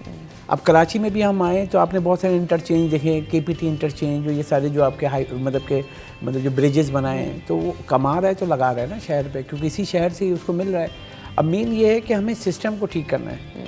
आपको पता है हम जो हर माल इंपोर्ट करते हैं, क्योंकि आपका इंपोर्ट ज़्यादा है एक्सपोर्ट कम है, तो हर इंपोर्ट एक्सपोर्ट पे जो है हमें एक चार्जेस लेती है जो कि कराची को मिलता है। और कराची की सड़कों पे काम होना, वो पैसे कहाँ जाते हैं? अगर हम उसकी रिपोर्ट निकालें तो हम हर साल का अगर निकालें, मैं ही नहीं बोल रहा हूँ कि 100 अरब मिलते हैं, 200 अरब मिलते हैं, जो भी पैसे मिलते हैं वो किसको मिल रहे हैं? पोर्ट को। पोर्ट कहाँ है? कराची में। दोनों पोर्ट के जो चार्जेस हैं वो कहाँ लगने चाहिए? कराची पे।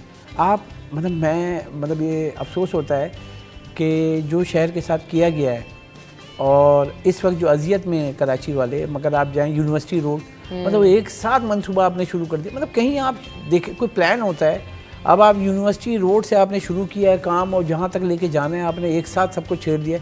आप टनल में लेके जाते हैं, मतलब पीसेस में, कि हाँ भाई ये आपने पूरा ही बंद कर दिया है। अच्छा, हमारे यहाँ मसला ये कि हमारे यहाँ काम की स्पीड भी नहीं पकड़ते ना। आप दुनिया भर में आप देखें कि अगर एक साथ काम भी हो जाए या एक ब्रिज भी बनाना हो तो वो फिर दिन रात काम होता है, और रात में जो है उसकी इंटेंसिटी बढ़ाई जाती है। हमारे यहाँ तो वही 9 to 5 में मजदूरियाँ हो रही होती हैं, वही काम हो रहा होता है। पीक आवर्स में सब वहाँ पे ट्रैफिक जैम करके वहाँ पे जी मशीनरी लगाई होती है और काम होता है, और रात में हम जब वहाँ से गुजरे तो सन्नाटे होते हैं। दुनिया भर में अब उल्टा फॉर्मेट हो गया कि रात में जब ट्रैफिक का फ्लो कम हो, जब लोग डिस्टर्ब कम हो, तो आप जो है ना वो ज़्यादातर काम करवाए जाते हैं, कंस्ट्रक्शन के या डेवलपमेंट के या रोड्स बनाए जाते हैं, तो वो एक प्लान नज़र नहीं आता हमें। बहरहाल ये मसाइल हमारे ऐसे चलते रहेंगे। हमें न्यूज़ ब्रेक की तरफ भी बढ़ना है, न्यूज़ ब्रेक लेते हैं, न्यूज़ के बाद हाजिर होंगे। बहुत शुक्रिया अशरफ खान साहब, आप हमारे साथ मौजूद थे। मेरा साहब आपने वक्त दिया, आप दोनों की आमद का बहुत शुक्रिया। न्यूज़ ब्रेक की तरफ बढ़ते हैं।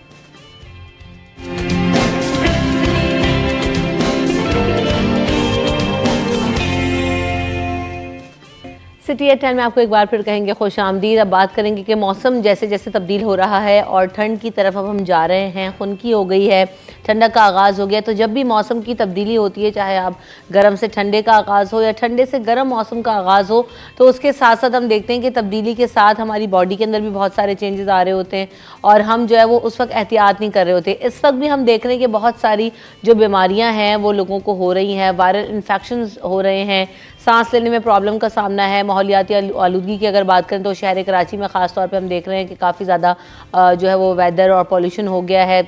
आलूदा शहरों में तीसरे नंबर पर इस वक्त कराची आ चुका है, तो उसकी वजह से भी काफ़ी ज़्यादा जो लोगों को सांस लेने में प्रॉब्लम्स का सामना करना पड़ रहा है। उसके अलावा मौसम की तब्दीली की वजह से जो नज़ला, खांसी, बुखार है, वायरल इन्फेक्शंस हैं वो बहुत ज़्यादा हो रहे हैं, चेस्ट इन्फेक्शंस बहुत ज़्यादा हो रहे हैं। तो इनको कंट्रोल कैसे किया जा सकता है, क्योर कैसे किया जा सकता है, इस पर बात करने के लिए आज हमारे साथ डॉक्टर सैफ साहब मौजूद हैं, जो कि चेस्ट स्पेशलिस्ट भी हैं और जनरल फिजिशियन भी हैं। Welcome to the show doctor Saif. Thank you. आप लोगों ने मुझे जो है एक हॉट टॉपिक आजकल जैसे मौसम चेंज हो रहा है और आलूदा हवा चल रही है, उसमें काफ़ी सारे इश्यूज हो रहे हैं, इसी टॉपिक को लेके मुझे बुला लिया। सही। अभी सबसे पहले जो ना वो वायरल इन्फेक्शन जो चल रहा है, वो हर कोई जो है ना वो उसको बुखार हो रहा है, गले ख़राब की कंप्लेन कर रहा है। उसकी वजह क्या है? ये मौसम जो चेंज होने की वजह से है या पॉल्यूशन की वजह से हो रहा है? बच्चों से लेकर बड़ों तक, और फिर वो जो है वो ट्रांसफरेबल भी है, एक से दूसरे, दूसरे से तीसरे को हो जाता है। एग्जैक्टली जैसे ही मौसम चेंज होता है, आलूदा मौसम हो या फिर ड्राइनेस आना शुरू हो जाती है, गर्मी से सर्दी में, या दोनों चेंजेस हैं। मोस्टली ये अफेक्ट तो ज़्यादातर लंग्स को ही करती हैं, बट जैसे अभी वाला मौसम चेंज हो रहा है तो इसमें वैसे भी फ्लू के चांसेस बढ़ जाते हैं, या फिर जैसे नमूनिया है उसके चांसेस बढ़ जाते हैं। वो काफ़ी सारी जो है बीमारियां और ज़्यादा बढ़ाव लेना शुरू कर देती हैं। मौसम के बदलाव की वजह से ज़्यादातर ये होता है कि जैसे अभी फ्लू चल रहा है, फ्लू अलग से खुद से तो ये सिम्टम्स करवाता है कि फीवर है, बॉडी एक है, हेड एक है, साइनोसाइटिस है, ये सारी चीज़ें होती है। अगर ये साथ में होता है, किसी पेशेंट को पहले से ही एज़मा दमे की तकलीफ़ है तो उसमें भी बढ़ाव आ जाता है, या फिर पहले से कोई सिगरेट पीने की वजह से या कुछ ऐसे ऑक्यूपेशनल चेंजेस होती हैं उन्हीं की वजह से जो होता है, जिसमें हम COPD सांस की दायमी तकलीफ़ होती है, उनमें भी बढ़ाव आ जाता है। मतलब जितनी भी प्रीवियसली लंग के इश्यूज़ होते हैं, लंग की बीमारियां होती हैं, उनमें एग्जर्सरबेशन, उनमें फ्लेयर आना शुरू हो जाता है। अच्छा, हम ये भी देखते हैं कि इन्फ्लुएंजा शॉट्स जो हैं वो लगाए जाते हैं दुनिया भर में जब मौसम चेंज हो रहा होता है, तो हमारे यहाँ इसका रुझान क्यों इतना ज़्यादा नहीं है, और क्या ये वाकई प्रैक्टिकली सपोर्ट करते हैं आपको फ्लू से बचाने के लिए? लगवाने चाहिए कि नहीं? बिल्कुल यही है। जैसे सितंबर से लेके फेब तक हम खुद ये कहते हैं कि मोस्टली जो भी पेशेंट्स हैं ना, लाइक जैसे हमारे लंग डिजीज़ वाले हैं, उन पेशेंट्स को हम लिख के देते हैं कि आप लोगों ने वैक्सीनेशंस लगवानी है।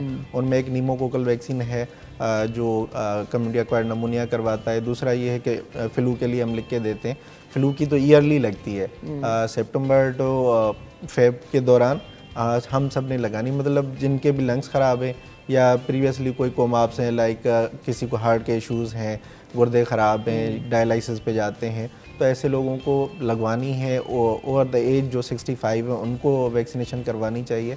दूसरा ये है जो बच्चों में पहले से ही हम वैक्सीनेशन करवाते हैं वो लाजमी करवानी चाहिए। सही, तो जो यंगस्टर्स हैं जिनको नज़ला, खांसी, बुखार रहता है या फ्लू रहता है, तो वो लोग भी लगवा सकते हैं या उनको अपनी इम्यूनिटी उनकी इफेक्ट हो सकती है इससे? अच्छा, ये एज पे डिपेंडेंट तो 65 और बच्चों में होता है कि लेस देन 5 ईयर्स है। अगर लंग के इश्यूज़ नहीं है या कोई और कोमाप्स नहीं है, हार्ट के इश्यूज़, लिवर के इश्यूज़ या फिर तो इसकी नीड नहीं है, पर यह है कि आप प्रिकॉशंस लाजमी लें। सही। एक ड्राई सीज़न जैसे अभी स्टार्ट हो गया, ड्राई वेदर है, तो ड्राई कफ भी बहुत ज़्यादा होता है लोगों में, अभी हम देख रहे हैं, तो उसको कैसे क्योर करें? क्योंकि आप देख रहे होते हैं ना, हम एंटीबायोटिक का भी कोर्स पूरा कर लें और उसके बावजूद भी बहुत सारे लोगों को बहुत अरसे तक जो है ना वो महीना भर, कई हफ्ते जो है ना वो खांसी रहती है, तो क्या इसको क्योर करने का तरीका है? अभी जो ड्राई कॉफ वाली जितनी भी हिस्ट्रीज़ हैं वो मोस्टली पहले आप उनसे पूछ लें ना हुआ क्या था, वो ज़्यादातर यही हिस्ट्री देते हैं कि फ्लू हुआ था, पोस्ट नेज़ल ड्रिबलिंग होती रहती है, ज़्यादातर लोगों को साइनस के या नेज़ल सेप्टम के इश्यूज़ रहते हैं, उसमें स्वेलिंग होती है तो ड्रिबलिंग होती रहती है, फ्लू पीछे गिरता रहता है। तो उसी के लिए ये है कि आप मुसलसल मास्क पहन के रखें, अपने नोज़ को ह्यूमिडिफाई करके रखना है, और बाहर निकलते हैं तो मास्क पहनना है, अच्छे से कवर करके रखना है, और जिस चीज़ से आप लोगों को जिस रिटर्न से तकलीफ़ होती है उससे अवॉइड करें तो ज़्यादा बेहतर रहता है। सही। इसके अलावा जो है वो नमूनिया से कैसे बचाव मुमकिन है? ख़ास तौर पर जब ये सीज़न स्टार्ट होता है तो बच्चों को ठंड लगने की वजह से जो है वो कॉफ हो जाता है, चेस्ट इन्फेक्शन हो जाते हैं, तो बच्चों को किस तरह से एहतियात करें और कैसे उन्हें बचाया जा सकता है?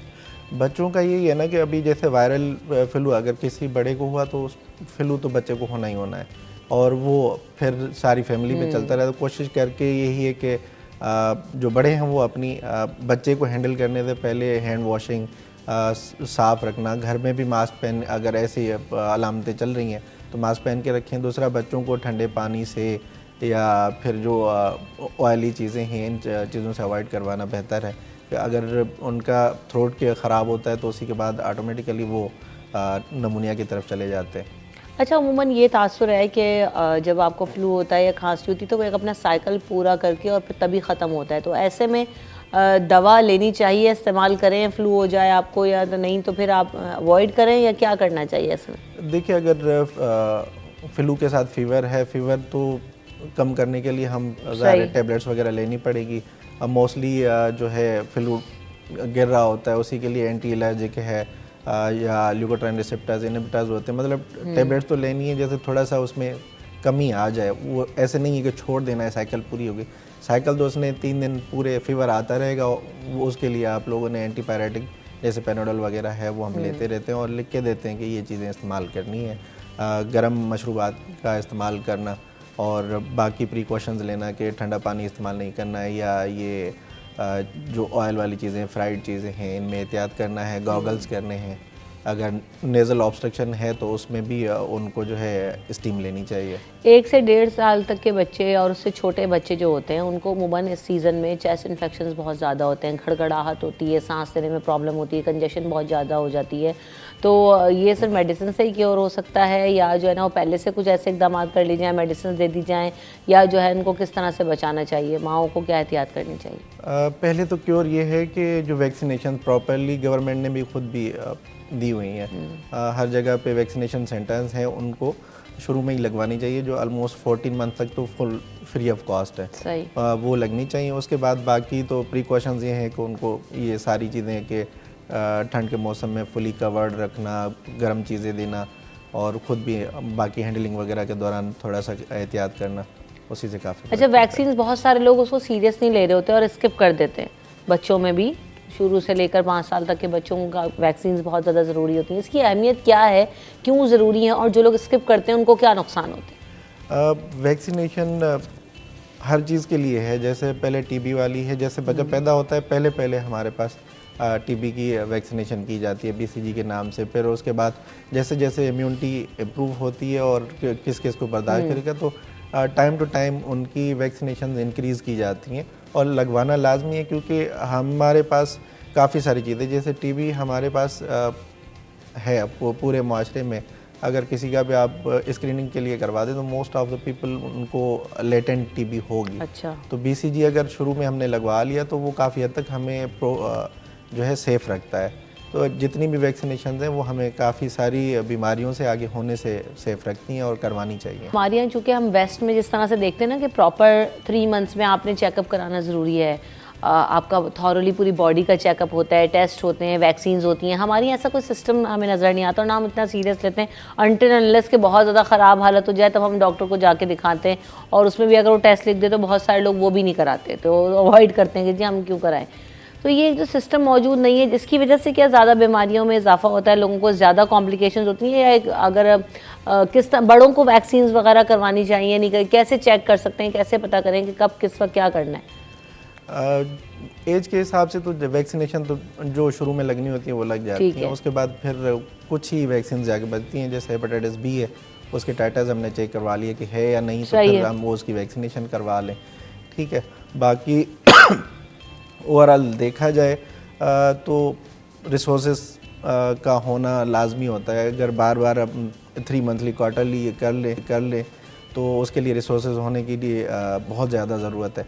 बट ये है कि फिर भी किसी को कोई भी अलामत होती है किसी भी चीज़ की, तो बंदा उसी चीज़ की तो स्क्रीनिंग करवा ले। जैसे टीबी होती है तो उसमें सिंपल सा एक्सरे है या एस्पिडम का वो करवाना है, वो भी गवर्नमेंट ने फ्री ऑफ कॉस्ट रखा हुआ है। दूसरा ये है कि गवर्नमेंट की तरफ से या हॉस्पिटल्स की तरफ से इनके अवेयरनेस प्रोग्राम्स होने चाहिए कि क्या करने से कितना फ़र्क पड़ेगा, वैक्सीनेशन का क्या मकसद होता है, उससे आप लोगों को आगे क्या फ़ायदा होगा, ना करवाने से नुकसानात क्या हैं, इसी चीज़ से ही इम्प्रूवमेंट आ सकती है। सही। अच्छा, इस वक्त जो एनवायरनमेंट है उसमें पोल्यूशन बहुत ज़्यादा है, ड्राइनेस बहुत ज़्यादा है, तो ये बहुत सारी बीमारियां और कॉम्प्लिकेशंस लोगों के लिए लेकर आता है और बहुत ज़्यादा जो है वो ट्रांसफरेबल भी होती हैं। ये तब चीज़ें आपने जैसे बताया, मास्क पहले चीज़ें करें।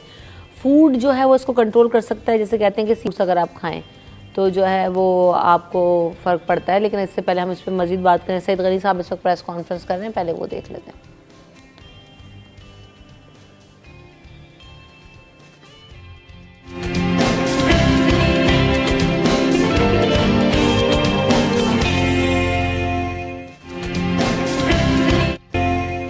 सिटी एट 10 में आपको खुशामदीद कहेंगे। और आज जैसे कि हम देख रहे हैं कि टीवी का जो आलमी दिन है वो भी मनाया जा रहा है।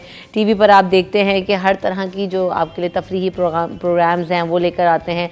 टीवी एक ऐसा मीडियम है कि जब आया तो लोगों के अंदर ना सिर्फ एंटरटेनमेंट लेकर आया, बल्कि लोगों को जो ओपिनियन बिल्ड करने का काम है वो भी टीवी ने किया, एजुकेट करने का काम किया, इंफॉर्मेशन दी, और एक ईजी एक्सेस हो गया लोगों के लिए। क्योंकि बहुत सारे लोग माशरे में ऐसे भी होते हैं जो पढ़ लिख नहीं सकते लेकिन सुन सकते हैं, देख सकते हैं, उसको देख के सीख सकते हैं। जब हम बहुत बैक एरा की बात करें, अपने बचपन की अगर मैं बात करूं, तो जब PTV का आगाज़ हुआ था, PTV जब था तो उसमें आपको बहुत बेसिक चीज़ें सिखाई जाती थी, सुई में धागा डालना भी सिखाया जाता था, ट्रैक्टर चला के जी फसलें कैसे लगाई जा सकती हैं ये भी बताया जाता था। तो बहुत सारी बेसिक एजुकेशन थी जो कि हमारे सरकारी चैनल्स पर दी जाती थी और लोग उससे बहुत कुछ सीख भी सकते थे। तो अब जैसे कि वक्त गुजरने के साथ साथ बहुत ज़्यादा एडवांसमेंट आ गई है, ना सिर्फ टीवी मीडियम अवेलेबल है बल्कि सोशल मीडिया या आपके पास इंटरनेट पर एक मालूमात का पूरा क्या कहते हैं ज़ख़ीरा है वो मौजूद है। तो इसमें जो टीवी का रोल है वो हम देखते हैं कि वो क्या हो सकता है। हमारी जो ड्रामा है, हमारी जो फिल्म इंडस्ट्री है या जो हम टीवी पे कंटेंट देख रहे हैं वो किस हद तक जो है वो इम्प्रूव किया जा सकता है। तो हम इन तमाम चीज़ों पर बात करेंगे और क्या टीवी की जो अहमियत है उसमें कमी आती जा रही, क्योंकि हमने देखा कि जब मोबाइल फ़ोन आया, इंटरनेट आया, हाथों में मोबाइल फ़ोन्स आए तो अखबार की जो अहमियत है वो कम होती नज़र आ रही है, कम हो गई है टीवी के आने के बाद से। अब क्या सोशल मीडिया के बाद अब वो टीवी सफ़र कर रहा है या ऐसा नहीं है, इन तमाम चीज़ों पर हम बात करेंगे। हमारे साथ आतिफ अली साहब मौजूद हैं जो कि फ़िल्म प्रोड्यूसर भी हैं, फिल्म डायरेक्टर हैं, ड्रामा राइटर हैं। Welcome to the show Atif साहब। Thank you. और साथ साथ हमारे साथ हनीफ चौहान साहब भी मौजूद हैं। आप भी राइटर हैं, सीनियर जर्नलिस्ट हैं, एंटरटेनमेंट फैशन करते हैं और मारूफ क्रिटिक भी हैं। Welcome to the show Hanif साहब, आपको भी। तो सबसे पहले जब हम बात करते हैं ना कि बीइंग अ जर्नलिस्ट, हमने वो एरा देखा कि जी अखबार का एरा ख़त्म हुआ जब टीवी आया।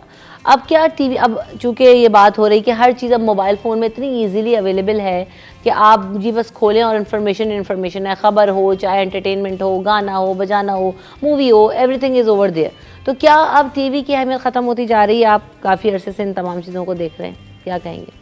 पहली बात तो ये कि टीवी के आने से ना अखबार को इसलिए कुछ भी फ़र्क नहीं पड़ा था कि सब लोगों को, पब्लिक को पता था कि टीवी सिर्फ झूठ बोलता है और अखबार में कहीं ना कहीं सच भी होता है।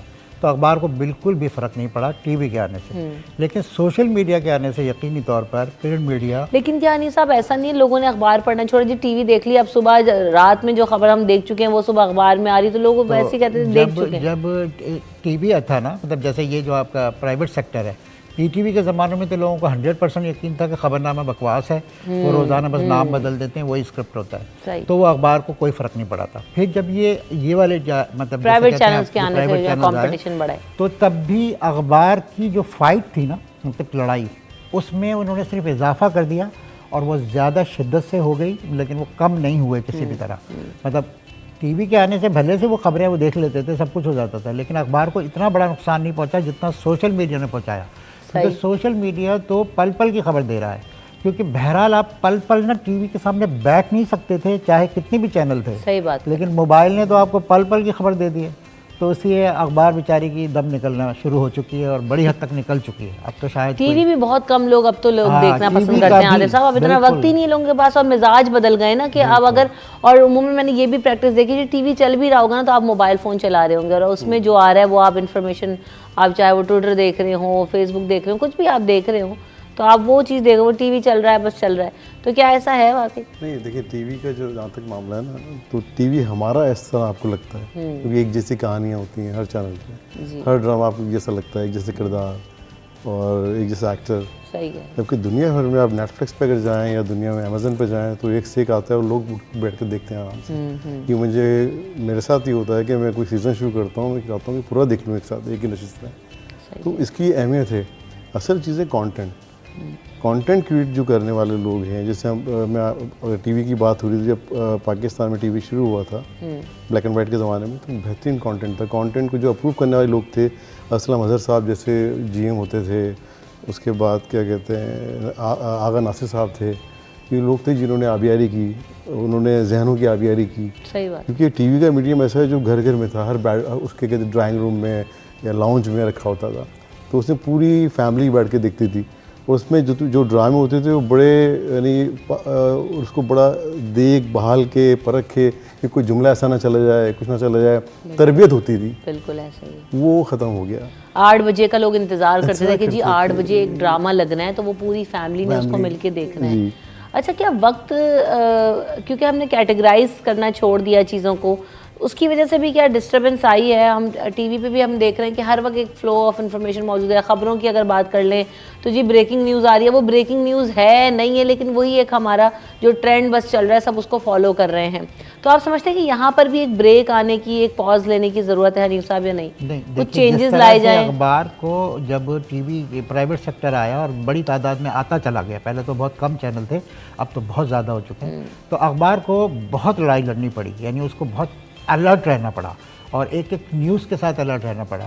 तो वो लड़ाई पूरी तरह से ऐसा नहीं था कि टीवी ने उसे शिकस्त दी, उसे शिकस्त बहरहाल सोशल मीडिया ने दी। अब वही लड़ाई टीवी को सोशल मीडिया से लड़नी पड़ रही है, क्योंकि सोशल मीडिया की वजह से लोग, एक तो ये है कि फौरी तौर पे उससे चीज़ें उनको हासिल हो जाती हैं। टीवी के सामने मैं फिर ये कहूँगा कि उनको टीवी पे जाना पड़ता है, और सोशल मीडिया में तो वो कहीं भी जा सकते हैं, और फिर टीवी की कोई भी चीज़ लेकर वो सोशल मीडिया से कंफर्म कर रहे होते हैं। हालांकि सोशल मीडिया पे फेक न्यूज़ टीवी के मुकाबले में भी ज़्यादा होती हैं, टीवी पे भी बहुत होती हैं, क्योंकि टीवी कंट्रोल्ड होता है। उसके रीज़न ये है कि कितना भी प्राइवेट सेक्टर ले आओ आप, सरकार से निजात तो किसी को भी नहीं है। मतलब सरकार जो चाहती है वही टीवी पे आ रहा होता है, चाहे जितना भी आपका जो है ना वो प्राइवेट सेक्टर हो। हालांकि ताजरों के आने के बाद सरकारों का थोड़ा सा लूज हो जाना चाहिए कंट्रोल, मगर ऐसा होता नहीं। लेकिन वो वाली बात है ना कि आप बाहिमी मुशावरत भी तो कोई चीज़ है ना, फिर वो आपने जो कंट्रोल्ड उसकी बात की, वो फिर इदारे और फिर पर्सनालिटीज़ और तमाम चीज़ों का इन्फ्लुएंस है। तो क्या ड्रामा और एंटरटेनमेंट सेक्टर में भी ऐसा है कि जी जो हम प्रोजेक्ट करना चाहते हैं या करवाना चाहते हैं वो करवाया जाता है, या राइटर इज़ आज़ाद टू राइट एनीथिंग? नहीं, बिल्कुल आज़ाद नहीं है राइटर, बिल्कुल आज़ाद नहीं है। ये बताया जाता है, सबसे पहला तो ये कहते हैं कि उनको बताते हैं करैक्टर्स कम हो ताकि आसानी हो जाए, अच्छा जल्दी शूट हो जाए। उसके बाद कहानी ऐसी होनी चाहिए जिसमें खातून को 3 थप्पड़ 2 लातें हर किस्म में पढ़नी चाहिए, तो वो तो फिर रेटिंग, हम निकले नहीं है। हाँ, वो रेटिंग आएगी उसकी। यही वजह थी कि जब मैंने ड्रामा, मेरा आखिरी ड्रामा था जियो पे खान और शिजा एयरवे पे, उसके बाद मैंने ड्रामा नहीं लिखा, फिर फिल्म की तरफ आ गया मैंने। सही फिल्म बनाई, परी बनाई, फिर पीछे तो देखो, उसके बाद फिल्म पे जवाल आया। सिनेमा स्क्रीन्स नहीं है हमारे पास, तो कौन फिर करेगा।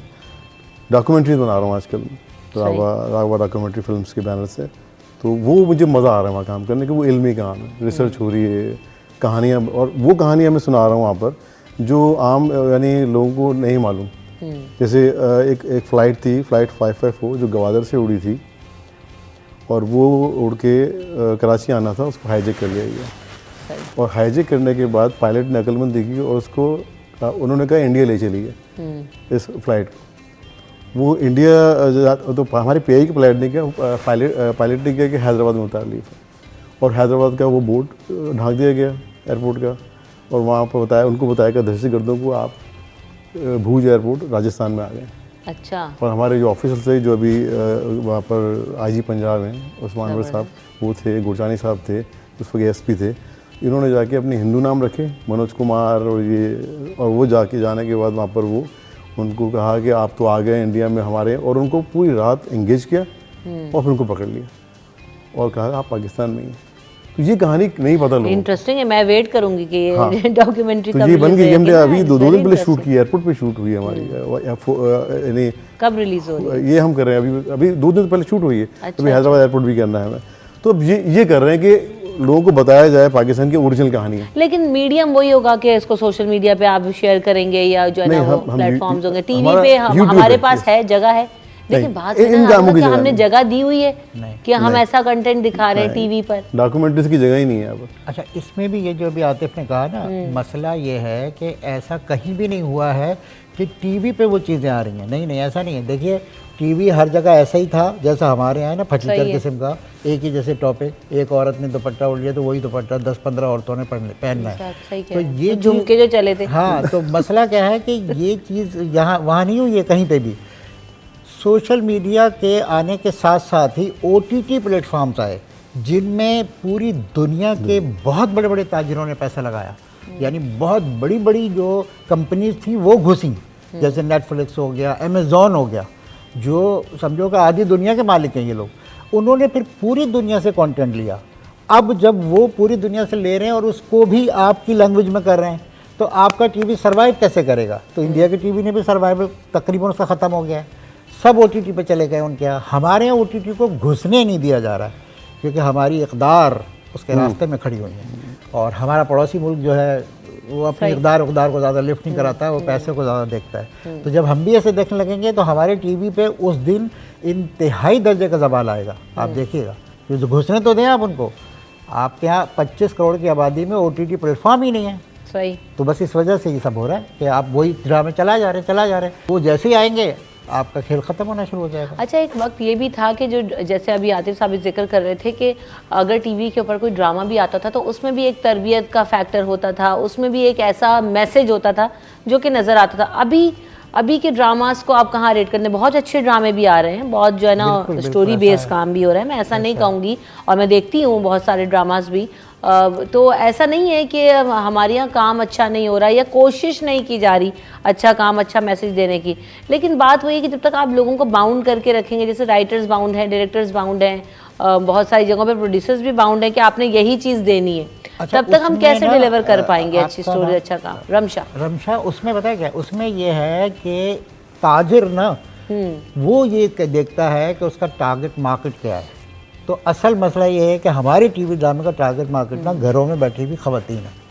तो वो अगर चाहे भी तो उसमें क्लाशनकोफ लेकर नहीं उतर सकते, वो चाहे भी तो उसमें बहुत बड़ा कोई ह्यूज प्रोजेक्ट लेकर नहीं आ सकते, क्योंकि वो औरतें देखती ही नहीं हैं। जैसे ही कत्ल होता है ना वो चैनल चेंज कर देती हैं कि क्या बकवास है, जबकि दुनिया का सबसे बेहतरीन ड्रामा शुरू ही कत्ल से होता है, हैमलेट शेक्सपियर का, लेकिन वो दुनिया का सबसे बेहतरीन ड्रामा है, मैं ये नहीं कह। तो वो हमारी बेचारी खवातीन इस चीज़ को पसंद नहीं करती हैं। तो ये उस ताजिर की भी मजबूरी है कि उसे वही ड्रामा बना के दिखाना है जो चलेगा, जिसे देखा जाएगा। पर हमारी खवातीन चाहती भी और ये मुकाबला होगा तभी जब OTT प्लेटफॉर्म खड़ा किया जाए उसके साथ। नहीं भाई, हमारी खवातीन चाहती भी यही है कि वो मजलूम बनना चाहती हैं। वो रात को सारे काम करने बाद देखती हैं बेचारी औरत, और ये उसके बाद वो कहती हैं हाय औरत, और फिर सो जाती है।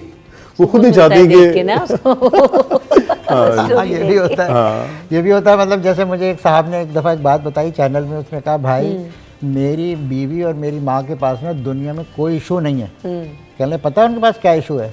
मासी अपनी जो उनको दुख भरी दास्तान सुनाती है वो दिन भर उसके ऊपर परेशान रहती है। मतलब उनको परेशान रहने के लिए कुछ चाहिए। सही बात है, बिल्कुल ऐसा ही है।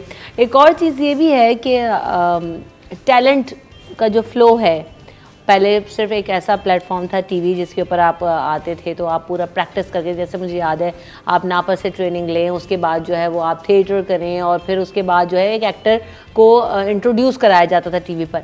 अब जी आपके पास एजेंसीज मौजूद है, इजीली आप ऑडिशंस दें या चीज़ें करें और आप आ जाएं, तो आप वो ट्रेनिंग का वो नज़र आ रहा है। फिर एक क्या प्रोड्यूसर्स की भी मोनोपली है इसमें? आतिफ साहब के जो आपके पसंदीदा एक्टर्स हैं या लोग हैं, वही फेसेस, वही चीज़ें आपको दिखाई दे रही होती हैं हर ड्रामे में, एक जैसी कास्ट, एक जैसी चीज़ें, एक हद तक है कि वो बन जाता है। अच्छा, वो ऐसा होता है कि जब मैं बड़ा मुतमईन के साथ इस कास्ट के साथ काम करने में, जहनियाँ मांगी है, केमिस्ट्री मिली हुई, तो हम कहते हैं चलो इन्हीं खुले हैं, एक तो ये होता है। लॉबीज़ भी मौजूद हैं, लेकिन देखें हमारी जो फील्ड है ना ये ब्लैक एंड वाइट है, ग्रे एरिया कोई नहीं है इसमें। या तो आप एक्टर या अदाकार या हिदायतकार आप या तो हैं या आप नहीं हैं, आपको बना कोई नहीं सकता, पॉलिश कर सकते हैं।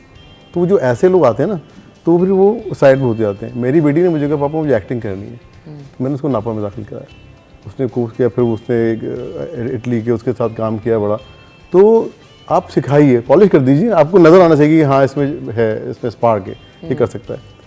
जो आते हैं इस तरह के जो आते हैं ना, जो सिफारिशी होते हैं, वो आते हैं और फिर एक आध ड्रामे के बाद कोई नज़र नहीं आएंगे फिर कहीं। तो ये तो इस बात पे तो ये मैं मुकम्मल यानी यकीन रखता हूँ। लेकिन प्रोड्यूसर्स की भरा मोनोपोली है, प्रोड्यूसर्स से मुराद है चैनल ही प्रोड्यूसर है ना, पैसे वही लगा रहा है। अब उसने किसी को हायर किया हुआ है, किसी कंपनी को, तो उसमें भी चैनल ही प्रोड्यूसर है। अगर वो कंपनी ने कोई ऐसा बंदा ले लिया है अपने ड्रामे में जिसे चैनल पसंद नहीं करता है, तो कंपनी की मजाल नहीं है कि उसको आगे बढ़ा सके। वो चैनल कहेगा हटाओ भाई इसको, क्या बकवास। बहुत सारे सीनियर एक्टर्स जो है ना वो अपने आखिरी दिनों में या काम ना मिलने की वजह से, अभी भी हमने रिसेंट दिनों में देखा कि बहुत सारी कंप्लेंट्स आई, पैसे रिलीज़ नहीं हो रहे, प्रोडक्शन हाउसेस से शिकायतें करते हैं। और ये कोई ऐसे कोई चलाऊ एक्टर्स की मैं बात नहीं कर रही, ये उनकी बात कर रही हूँ कि जो जाने माने फेसेस हैं, जो पुराने नाम हैं। तो ये जो है ना, इसका मतलब है कि कोई सिस्टम वहाँ पर भी मौजूद नहीं है, आप अपनी मर्जी कर। जो इंडिया में आप एक चीज़ देखते हैं ना कि जो सीनियर्स की जो इज्जत की जाती है वो पाकिस्तान में बिल्कुल नहीं है। यानी कितने लोग तो बेचारे ऐसे होते हैं जिनको यही नहीं पता होता कि वो सीनियर अदाकार जो है वो उसको जानते तक नहीं है, अदाकारी। यानी मुझे किसी ने, एक सकीना सम्मो ने बताया कि वो एक लड़का जो था वो मुझसे ये कह रहा था कि आप भी पहली बार काम कर रही हैं। अच्छा। और वो अदाकार था उसमें, हीरो था वो ड्रामे में। असल तो में ये चीज़ होती बहुत है, ये हमारे तरबियत ही का इशू है ये। हाँ, तरबियत के भी इशू है। और ये तो अरे भाई मेरे ख्याल में यही भी एक वजह है कि जिस काम को हमारे यहाँ गुनाह समझा जाए या जिस काम से आपको बुरा समझा जाए तो उसको फिर क्या फल फूलेगा, वो क्या करेगा। जो भी अभी हो रहा है ना वो तो यानी कर रहे हैं लोग। यानी मुझे अपने ख़ानदान में कई दफ़ा कहा भाई क्या तुमने क्या कर रहे हो, कोई ढंग का काम करो। तो इस तरह यानी मेरी बेटी ने जब थिएटर करना शुरू किया था, अरे अब बेटियाँ स्टेज पे जाएंगी हमारी, इस तरह की हुई। तो दुनिया भर में इसकी काम की इज़्ज़त की जाती है। यानी वहाँ मुझे अच्छी तरह याद है कि इंडिया के अंदर वो लोग जाते हैं थिएटर पे तो वो पहले छू के जाते हैं उसको मंच को। जैसे मैं अपने जब सेट पे होता हूँ तो मैं अपने लोगों को कहता हूँ कि कोई भी चीज़ पाँव से न हटाइएगा, इससे हम रोज़ी इससे खा रहे हैं। तो कोई पाँव पे लगाता है, मैं कहता हूँ चूमो उसको, क्योंकि चाहे तार हो चाहे कैमरा कुछ भी हो, सबकी इज्जत करें। बिल्कुल तो ऐसा काम ही है। की इज्जत करेंगे तो काम इज्जत देगा आपको। बिल्कुल आप सही बात कर रहे हैं। वक्फे की तरफ हमें बढ़ना है, वक्फा लेते हैं, वक्फे के बाद वापस आएंगे, गुफ्तगू के सिलसिले को यहीं से आगे बढ़ाएंगे।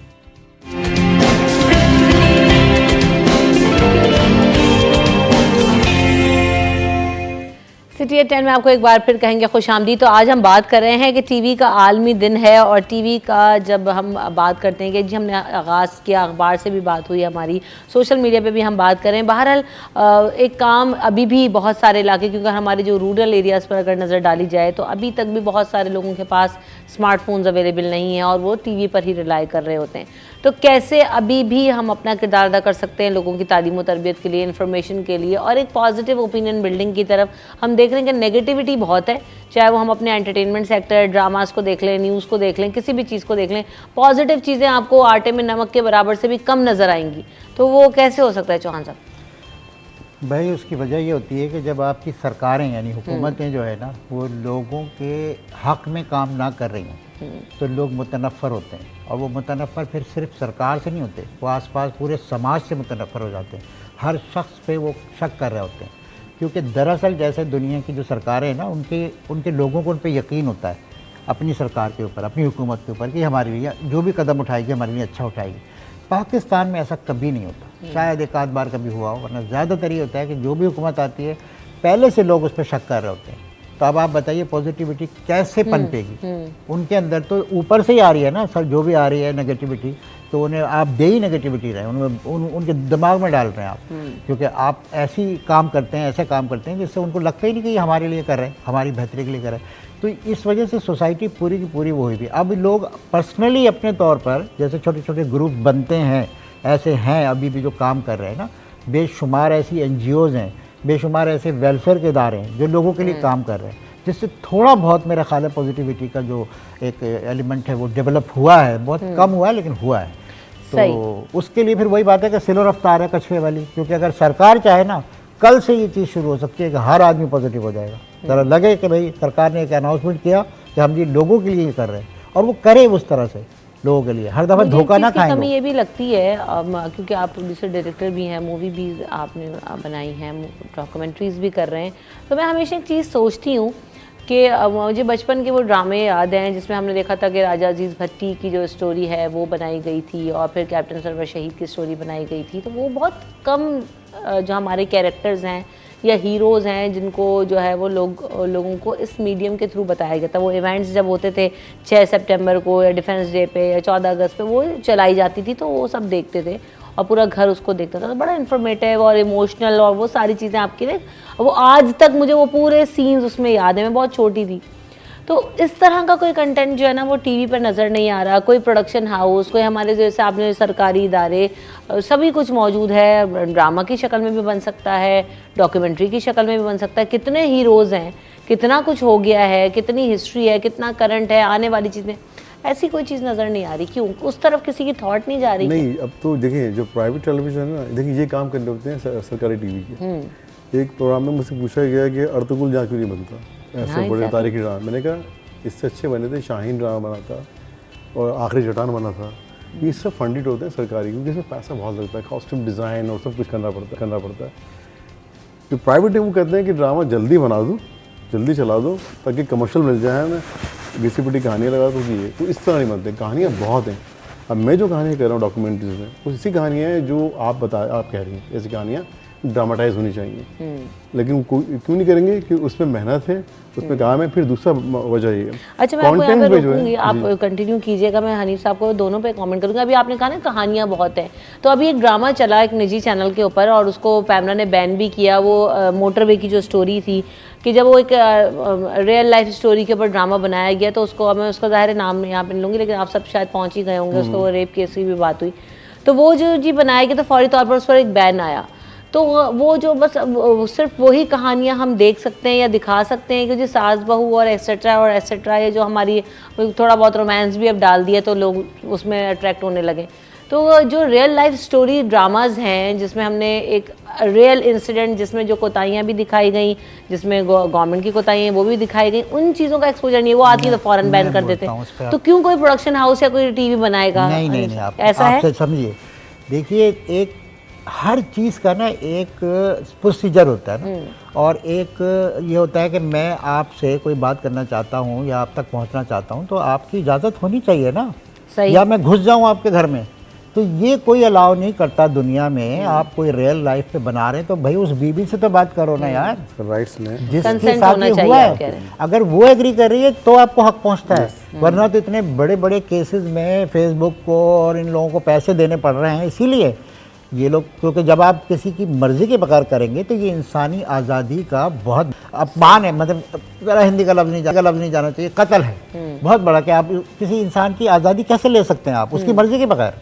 सही। तो उन बीबी से पूछते तो बैन ना होता, बल्कि ड्रामा बहुत आगे जाता। इंडिया में ऐसा ही होता है। तो आप करें और स्टोरीज लेकर आएं, बनाएं, लोगों को बिल्कुल। बताएं कि लोगों- हमारे यहाँ नहीं हाल तो क्या उनको है, involve करें मामलात ना, क्या हैं, हम जो इन चीज़ों पे लोग काम हैं, करने की आपको लगता है नहीं, ना? अभी इन्वॉल्व एक चैनल करें। है, एक चैनल है जो जिनके साथ आप जिनकी चीज़ें बनाना चाहते हैं उनको इन्वॉल्व क्यों नहीं Involve करना करें। चाहते हैं? ज़रूरी है कि बस छापा ही मारें आप? मैं अभी एक चैनल में, हमारे दोस्त हैं साजिगुल, वो कंटेंट हेड है, तो वहाँ कुछ अच्छा काम हो रहा है। तो सबसे पहले तो ये कि जो कंटेंट डिपार्टमेंट है वहाँ वो ऐसे लोग बैठाएं जो कि अदबी हों, जो उन्होंने लिटरेचर पढ़ा हो और जो जानते हो कहानियाँ कैसे कही जाती हैं, कहानी कैसे बुनी जाती हैं।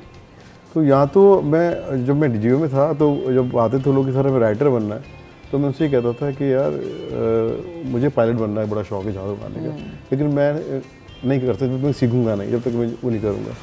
तो आप अगर कहानी है तो मुझे एक ऐसा सीन लिख दीजिए जिसमें किरदार कुछ ना बोले, लेकिन वो आप समझा दें मुझे कि कहना क्या चाह रहे हैं कैरेक्टर।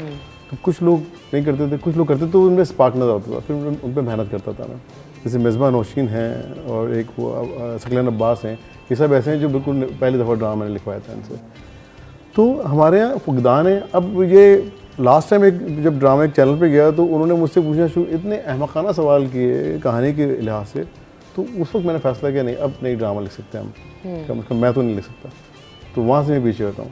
साजी गुल ने से अभी मुझे कॉल करके कहा था, आदि भाई कुछ हमारे लिए लिखें करें। तो पढ़े लिखे लोगों को अगर बात करेंगे ना, अब तो आपका उनको ज़हनी आवांगी भी होगी और आप जो कहना चाह रहे हैं वो समझेंगे। या हम कहते कुछ हैं समझा ऐसे क्या, जैसे हमारे ड्रामे के लाइन मुकालमे होते हैं ना, मुकालमे एक तो होते हैं जो आप बोल रही हैं, एक उसका होता है सब टैक्स, सही, उसको कोई नहीं देखता, बैन सतूर कोई बात नहीं करता। अगर आप लिख भी दो तो कि ये क्यों लिख दिया, ये क्यों कर दिया, नहीं। रिसर्च कुछ भी नहीं है। अगर मैं किरदार लिख रहा हूँ एक डॉक्टर का, तो उसी की लैंग्वेज लिखूंगा जिस तरह बात करता है। यहाँ किरदार होता है PhD, वो बातें वो जाहिलाना कर रहा होता है। हमारा ड्रामा आगे कैसे बढ़ता है, चाय अच्छी थी, खाना तुमने अच्छा बना लिया। आप बाहर के ड्रामा देखें, हर जुमले पे हर सीन में कहानी बढ़ रही होती है आगे, क्या कहानी रुकी भी नजर आती है आपको, एक ही जगह रुकी है।